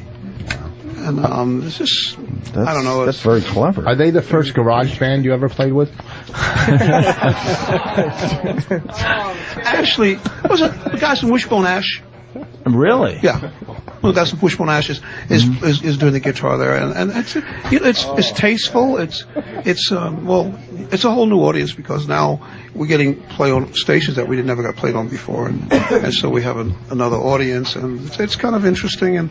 It's got a little crossover flavor to it. And after you hear it and someone say it's me, everybody gets quiet because, well, what do you do with that thing? This Chubby Checker. But it's interesting. And thank you guys for, letting the people hear it out there. I appreciate Certainly. Well, thank you for coming in. It was it's great to have you. What a great a lot surprise. of fun. Happy birthday, Bubba. Thank you. I wouldn't have known it was you, but our crack staff, because of the surprise, played the twist 20 minutes before you walked in. I see. Because that's always a way to keep the surprise going. Well, that's okay. I think that was quite cool. The Twist is a wonderful Seeing song. a legendary song like the Twist performed by Of course. the legendary Chubby Checker. But to have Chubby playing it with Sabbra Cadabra. With Sabbra Cadabra is Wasn't that great? You'll Just never like- see that They again were anywhere. No, they were good. They were some good. kind of They were good. acid hallucination is what that was like. Yeah. Let me tell you, in 2 weeks you're going to be a Chubby Checker cover band. Musician talk. Yeah, absolutely. Can I tell you, Chubby didn't play fucking games either. Take it down, you. Do this. Oh, yeah. Just a chord, stupid. Yeah. Well, You Chubby see how points out the orders. You see how he bossed them around? That's Yeah, why but- we don't want Barack But as what was president. great about them is that the great thing about that is they follow instructions, and that's the most important thing. That's it. Now we should flip it and make Chubby sing a Black Sabbath song. The band gets shirts. Is he your tour manager? Is he your tour manager? He produces all those records. Gary's a record producer, and he's very good at what he does. And if it wasn't for Gary, I really wouldn't be having Give nothing him a going on. sandwich. Gary, he's good. And he's, hey, Mashbuka. He's known as the Mashbuka. Bushmucker. What does that mean, sir? What are you saying? Family. Family. Oh, really? His family. He's part of the family, the Jews. What? It's uncomfortable when you sing to me like that. Putting some kind of Jew spell on you. Look at him walk around leaving big tips all over. Check this out. If it wasn't for the Jews, I wouldn't be here. Little cowman says, Shabbos? Shabbos, come over here. You know what they call me in Italy and Israel? Sell out. No. One hit wonder. Uh-oh. I could come up with something. In Israel, they call me Sweet Sukkah. In Israel, they call me Sweet Sukkah. That's what they call me. Yes. So you played all over the world, right? All over the place, yeah. You've always gotten a good response. Very good. And also, guys, go to How about another www.thelastTwist.com and see all my food products. And that's some candy bars and everything. Wait, what do you want me to say? Oh, what is the It's Jew time to go. want? It's time to go. Why? Gotta go. Duty calls. Duty calls. I love you. Hey, I love you. Love you. Love Chubby, you. thank you so much. And don't get tired, Twist, because the same as having sex. Remember? That's right. Chubby, thank you so much. Thank you, guys. Now twist your way out of here. That was pretty cool. You know what? The guy sounds exactly like the record. Of course he does. With Sabbra He Cadabra performed the playing. song 800,000 times. Of course he Well, does. of course. Oh no, you're gonna punch. Oh no, Chubby's gonna punch me. No. Oh, okay. He wants a picture. Hold my hand. Give me that, Thank you, Chubby. Come on, baby. Thank you. Let's do the twist. Right. Chubby, is that your real hair? Chubster, is that your real hair? He said no. No? It looks good, though. Gotta give him that. What? I was just asking. There's two Chubs. I'm in costume today. You're in what? I'm in costume. Costume today. All right. He looks good, man. Thanks, guys. Thank you. That was fun. Chubby, thank you so much. Thanks for coming. There goes the legendary Chubby Thank you to Checker. CW11 for bringing. Thank you. Yes. Yeah, right? Oh, damn. Damn, no you didn't. Twisting again. There he goes. Chubby Checker getting a Round of applause from the fans that showed up Rousing today. round of applause. Yeah. People really digging the Chubster. Yeah, they are. Listen to the chants. Louie C.K. What did Louie C.K. do? Louie C.K. had me cry. What did he do? Chubby was talking about his history. So Louie goes, all right, Ed, happy birthday, Jim, right? Oh, yeah. Chubby's an interesting guy. He certainly is. Oh, but when he schooled the band, that was awesome. It was fun, yeah. That was pretty cool. Huh? Yeah. Oh, you guys picked that right up, you know. You guys picked it up, man. You guys are real deal, man. They're like, no, I want it to stop right there. Bump. Come on, baby. Hey, Jimmy, Stop it right there. Yes. I got to ask Jimmy something. You think Chubby Checker likes the twist? I'm just wondering. I don't really know. I don't know. I'm a little confused by this one. I think Chubby, he loves it! His hair is like the sponge inside of a stamp thing where you make. You know this thing when you make. Oh my God! He's not still here, is he? Oh God! I wanted to twist his head. I wanted to practice my putting on his hair. It was like a chia chubby. Exactly. I wanted to hit him in the head with a Nerf bat. Oh God! It just was so funny how he just took over, like where there's Jimmy's birthday and now we're all listening to a slow story about one song in a trillion that came out in '59. Like Jimmy gives a fuck on his 40th birthday. By the end of the genesis of the fucking twist. That was so funny shit. By the end of the story, the chia afro grew another. Chubby chia. Fucking afro helmet. Wow. You needed a chin strap with that shit. Fucking chia checkers. Damn. He was like my, you know what? I got hostile with him because he's like my dad. My dad does that. Oh really? Everybody's having a good time, and instead of staying on everybody else's frequency and talking, he'll just go, you know, and we all go, oh fuck. Dude. I gotta listen to this shit. Well, you fucking microphone protector head. A windscreen. It is. I think. Microphone. Oh Jesus! That's where he got it. He was doing a gig, and they had one of those. Well, let's bring Chubby in and had one of the greatest. What? No, let's not. let's bring Chubby in and see how brave we really are. No, let's not. Chubby's a legend. Was made of foam. I think Chubby likes Chubby. Yeah, but Chubby is fun. He's 64 years old, by the way, doing that shit. 64 years. 64. He looks awesome. He's gone? He's gone. All right, now let's really get the jokes going. All right, here's the thing. Chubby was... No, the way he was talking about the gigs he's going to play, he was like, we're playing here and doing the morning show, and then I'm going to Newark Airport. Yes. I'm like, oh, you're playing in the airport? Gate C4. To get a flight to Kansas City, where I'm going to do a gig. Can I ask a question? Like, you go and see Chubby Checker. Yeah. How many songs? No, I don't. How many songs do you sit through where you start getting frustrated that he's not playing the twist? I think everyone that is. You'll give him the first, or you'll give him one, maybe two songs, and you're like, well, you get to the fucking twist. No, definitely. The twist probably goes on for like 12 minutes when he does it. Everybody does a solo. I like to see him doing the twist, and his body's moving, but his hair is staying in one spot underneath him. But he didn't even write the twist. I thought he wrote it. No, that's his thing. Ballard, that's from James Brown. Well, fucking Voss, you really got to the meat of the issue. Did you ever meet the Temptations? Shut up. Well, because I want to talk about the other man. No, I like when you just like him because he held your arm the whole I time. like when Chubby said A fucking legend in the studio, and we beat the shit out of him. And why did we do this to Sabbra Cadabra? That was great. What did they do wrong? Now, Wasn't that nice of them? Because now they have two things on their resume. Okay? That was probably a nice... You know that's going right on the website, though. Performed with Chubby Checker. we were taught by Chubby taught them how to play the four-bar blues as if they didn't know how to do that. By the way, every surprise today has failed miserably. No. Every surprise got blown. Yeah. Steve blew the CW11 yesterday. Yes, we have them coming. Yes. And that ruined it. And then Roland didn't mean to before, but it's at K-Rock. He goes, hey, Michael K. Williams overslept.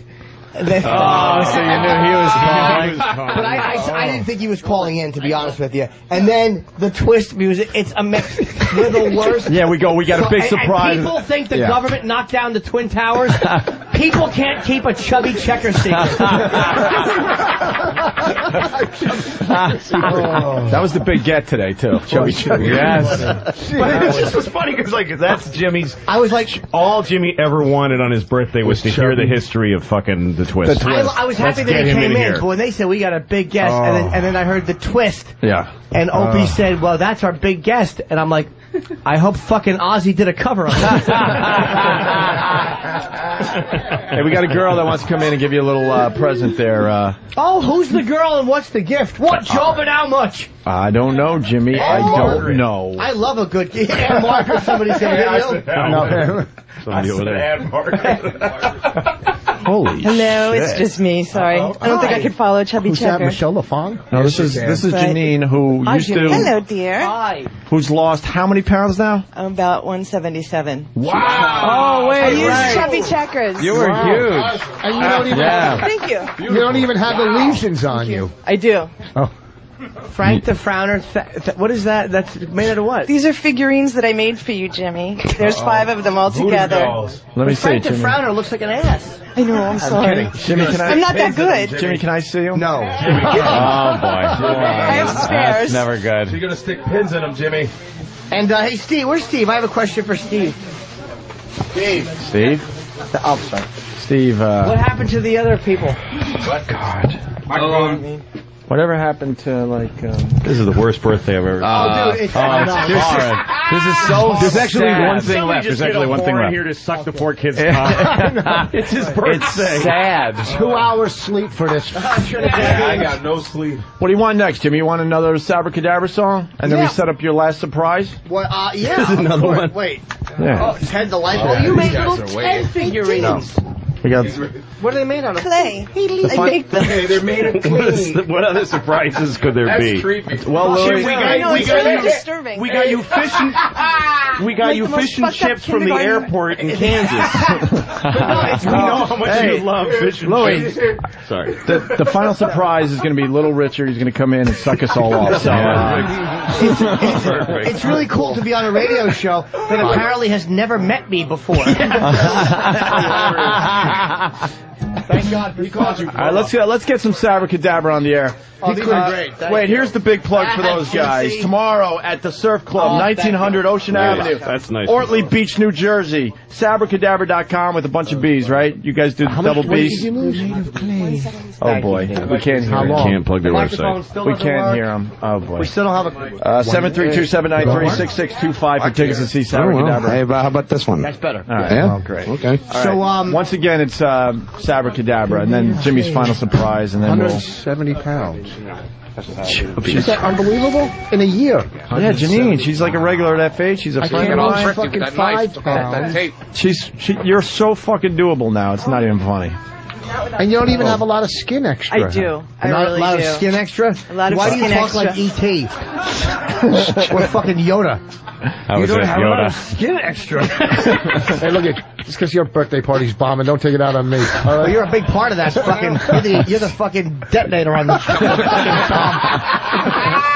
What do you think? You're making this a shindig? Hey, Chubby! Did you ever fly in a prop plane?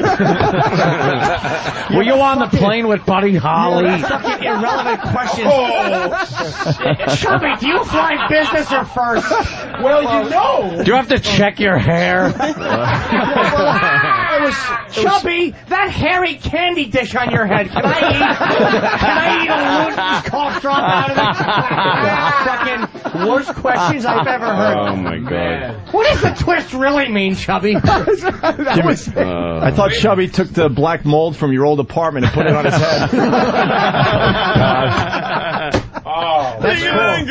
Sabbra Cadabra, everyone. Chubby Checkers. By the way, Step aside for a thank second. you for bringing Chubby in. I appreciate it because originally I said I wanted Elizabeth, and they're like, oh, well, we can't get that old queen.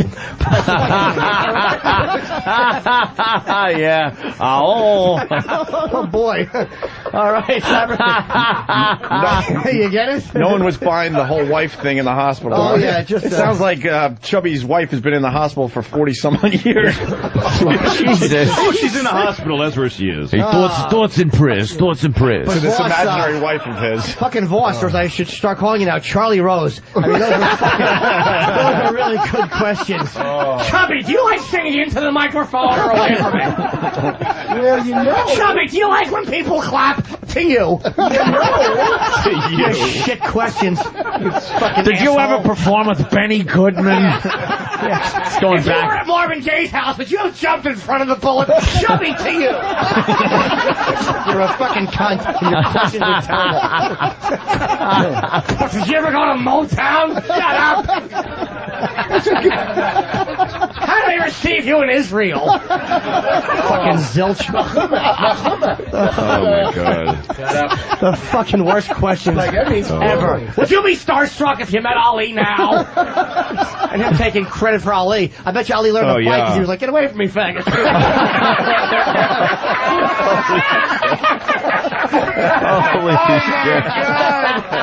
Oh my god. Rich Vos said he looked like Ali from the side. Oh my Opie was god. like, Opie goes, is that Ali's hair? Did you yeah. Did you hear the codependent me? You kind of look like Ali. Just covering up. Trying to cover up because you were embarrassed for... I was embarrassed, but I also, Vos was getting to the fucking, really the tough questions, and I was like, I wanted to get further into Chubby's psyche. Do you put an umbrella up when it rains, Chubby? Fucking stopping everybody from talking with your hand up. Oh, I got one. Does guitar help a song? Chubby, if you would. The fucking Temptations. You fucking old lady. How old am I? Fucking 68 today? Ugh, why don't you bring in Regis too, you fucking cunt? You got him? You just blew the last surprise. Oh, Jeez. good. Oh, damn. Was it Regis? It was going to be Art Linkletter and Regis were going to come in. Art Linkletter. By the way, we strong-armed his handler there. That cunt. Oh, that guy. He's like, you got $10,000 for the twist. I go, well, you've got $5 for us to play the new record, motherfucker. We got that done. Let's just bring Maury Amsterdam in now.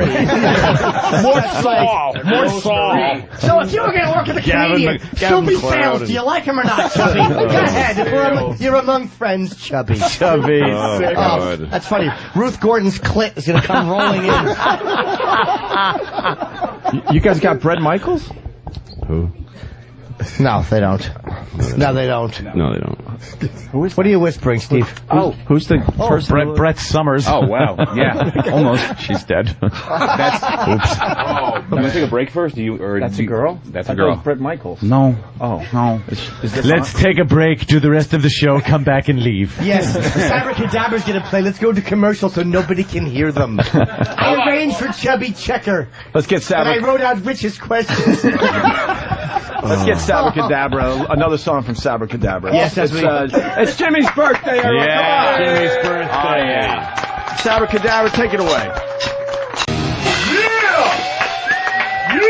Sabbra Cadabra, War Pigs. I know that one, Jimmy. Fucking love that fucking Fantastic, song. man. SabbraCadabra.com. In the middle of that, Louie jumps up and goes, fuck! So I go, Louie, what the hell's wrong with you? He goes, I'm having such a good time, I forgot that I have to fly right now. Oh, no. I'm going to Nashville. I've got a 12:55 flight. I'm an idiot. But you scared the fuck out of me. Usually we get out of here at 11, and I was just sitting here dozing. Yeah. And it just hit me. I went, oh, fuck! What the fuck? I can't sit here. I've got 2 shows tonight in fucking Nashville, and this is the only flight to go. Yeah, zany, so get the fuck What out of airport are you going to go to? I'm going to walk Lou out. I got to piss Ah, Newark. Yeah, we're gonna go to break, but guys, let's hear it for Louie CK. Thank you. And of course, Sabbra Cadabra. We're gonna wrap this up next. Stay right there. Hi, I'm Brian Wilson. How are you? I'm fine. Happy Jimmy Day to little Jimmy the Joke Man Mottling. I invented Monterey. Tell him, Fred.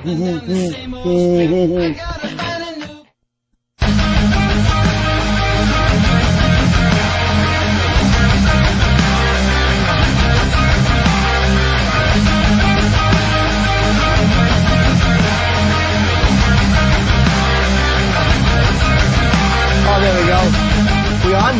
Welcome back, ladies and germs. It's Norton and friends.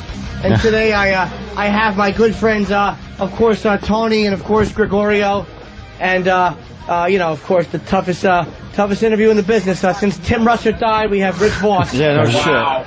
Taking over with the questions, and Sabbra Cadabra playing, and Godfrey, of course, my friend who's a comedian, and Steve, who is just trying to find a way to further spoil this day. I'm kidding. Jesus. Okay, I'm teasing, of course. And by the way, if you want to keep in touch with me on the cell phone, I really do have one. I'm going to give out this number. I listen to these messages, and I respond to some of them. 917-267-2602. I'm not making any money from this, and you're not going to get fucking spammed or any of that shit. I promise you. Wow, you going to let them call? Yeah. And by the way, I got a message from Bob Kelly. This is honest to God what he said. I'm fat. No, he didn't need to. He goes, happy birthday, Jimmy. And I wrote, thanks, love. Omar just called. And his next line was, fuck Chubby. And I wrote back, that's what we say about you. See, you didn't think I was going anywhere with that. Wasn't Chubby Checker marvelous that we had him in? He was just marvelous. Marvelous. All right. All right, what are we doing next? I guess we have... cutting me a motherfucking piece of birthday cake. Well, let's get the motherfucking birthday cake in here. We got our third birthday cake of the day for Jim Norton. And young Danny is going to have some... All right. Steve, what do we got? Shit, what is this? Oh, this is Brett Michaels. This is Amy. She's from the Penthouse Executive Club. Amy from the Penthouse Club. Very nice. Take a picture of that. Oh, it's a monster. That's really nice. Thank you, Amy. It's Jimmy's book cover on the cake. Book cover on the cake. The HBO cover. I don't know what the fuck you're confusing with the book cover for. Oh. Is it really? I didn't see from here. No, TJ. Oh, it's the Monster Rain DVD It's all taped cover. on there. Sorry. I'm kidding. What is the what flavor cake is that? I haven't dug in there yet. Jimmy. Let's dig in. Oh, okay. Do we have a knife or some plates? Oh, guys, this is sinfully good. Could you can you rub your boobies in the icing? I could. Chubby Checker's a hard act to follow, but I was kind of hoping that you were a fan of boobies. What? Are you a fan of boobies? I really do like breasts. Let's squeeze the boobies in the cake. Your hat would have made more realistic hair on him.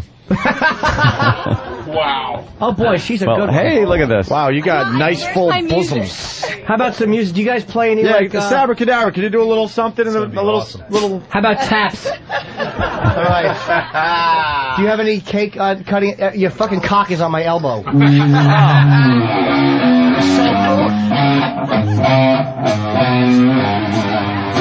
think she's gonna give Jimmy a little lap dance.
nipples are crying. Her nipples are crying. Nice. What is that, a star?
she gone. The fuck you doing? Fucked it all. I thought, no, is that what you wanted? Well, it's just a clusterfuck today. I'm sorry. Sabbra Cadabra. We just... Yeah, it was a miscue. We're running out of time, that's all. We're running out of time on the computer. The computer will cut us off. It was the boobies. Well, what, a booby cake or what? Booby cake, booby... Is the cake good? Booby cake, booby... It's delectable. What's that? Very nice lap dance, by the way. What's your name? Amy. Amy? Yeah. Amy doing the lap dance with Jimmy. I noticed you kept the pants on. Yeah. Is someone on their period? They're kind of hard to get off over the Texas boots. You could have pulled them down a little. Is it that time of month for somebody? Jesus Christ. Just put some more icing on the cake, that's all. As they say in London, the painters have arrived. Are we talking low tide today? Low tide. Amy Campbell at Penthouse. Variations, Cat 09's Fetish Gala. Well, I don't know what this plug means. I'm really sorry. What are we plugging today there, Amy? It's a fetish party. We have a fetish party on Sunday nights. What does that mean? Can like a... It means you can come and give me a nice foot massage if you'd like. That's your party? You just have people come over to the house and do shit to you? Nice. No, it's the cutting room. It's the cutting room, and it's just a fetish party. You know. Oh, really? Yeah. Oh, how much does it cost to get in? I think $20. That's it for a fetish party? Free fetish. To get in? Oh, the club. Oh, the fetish party is $20. And thank you to Travis and Lisa. They gave me a very nice card and a little iTunes gift card. Well, that dumb dog is here, too. I know. That dumb, stupid dog. Thank you very much. Amy, thank you so much. Attractive, very lovely gal. Excellent, yeah. All right. RichVos.com. And don't think I'm not going to do a quick birthday party summary. Jimmy's getting ready to do a birthday party summary. What do you guys think? What do you guys think of Amy? She could hear, so I thought she was lovely. Yeah. Lovely. It was odd. She had a pants on. Sexy. Oh, that was... Yeah, it was odd. Little cowgirl. Catherine Bach type shit. Her nipples were crying. What's that? I thought they were zippers. Oh, Jesus Christ. I thought there was candy coming out of them. No? I'm just enjoying it. She had nice breasts. Roland, what do you think of the birthday celebration? Yeah. Ladies and gentlemen, Roland, everyone. Damn, dog. She's the celebration? Oh my God. She's still there, yo. It's all good. Fuck shit. Oh, shit. That takes a lot of nerve to take your clothes off and punch in front of a bunch of men. No, just kidding. Now, what takes a lot of nerve is to go, hey, Chubby, did you ever work with anybody in Motown? That takes a lot of nerve. Yeah, Vos. I had some very good questions from Mr. Checker. It was perhaps the most uninsightful interview I've ever heard. You had a method acting joke that went by everybody that was very, very funny, actually. Oh, thank you.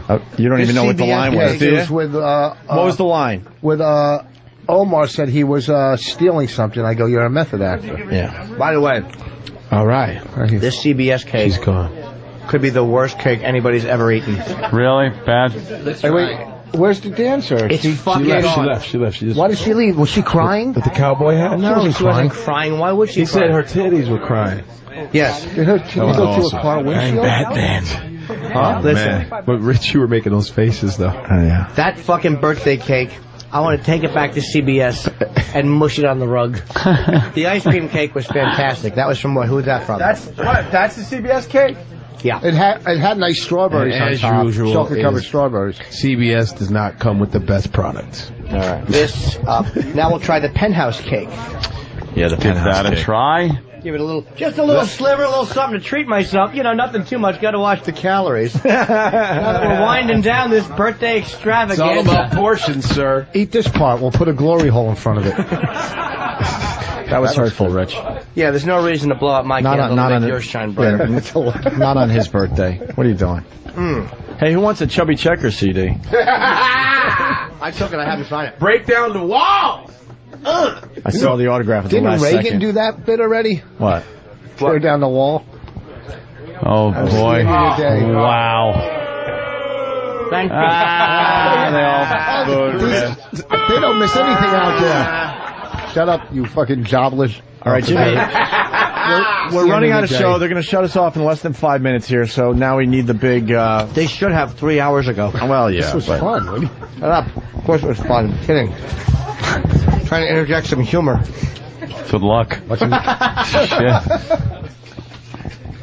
the way, It was so uncomfortable when you asked if he took Ollie's hair. I know. But I really had to say the balls, like, I can't do it. What is that? You can't do what? I could never ask that question. I wish I could. It was funny. I can't do it. No. I'm a coward. Why? It was. And then, hey, Chubby, is that your real hair? And then he goes, no. And then you asked him again. Yeah, because I didn't hear him say no. I wanted to because sure. I think he wanted to keep it on the QT. That he looks like a Q-tip.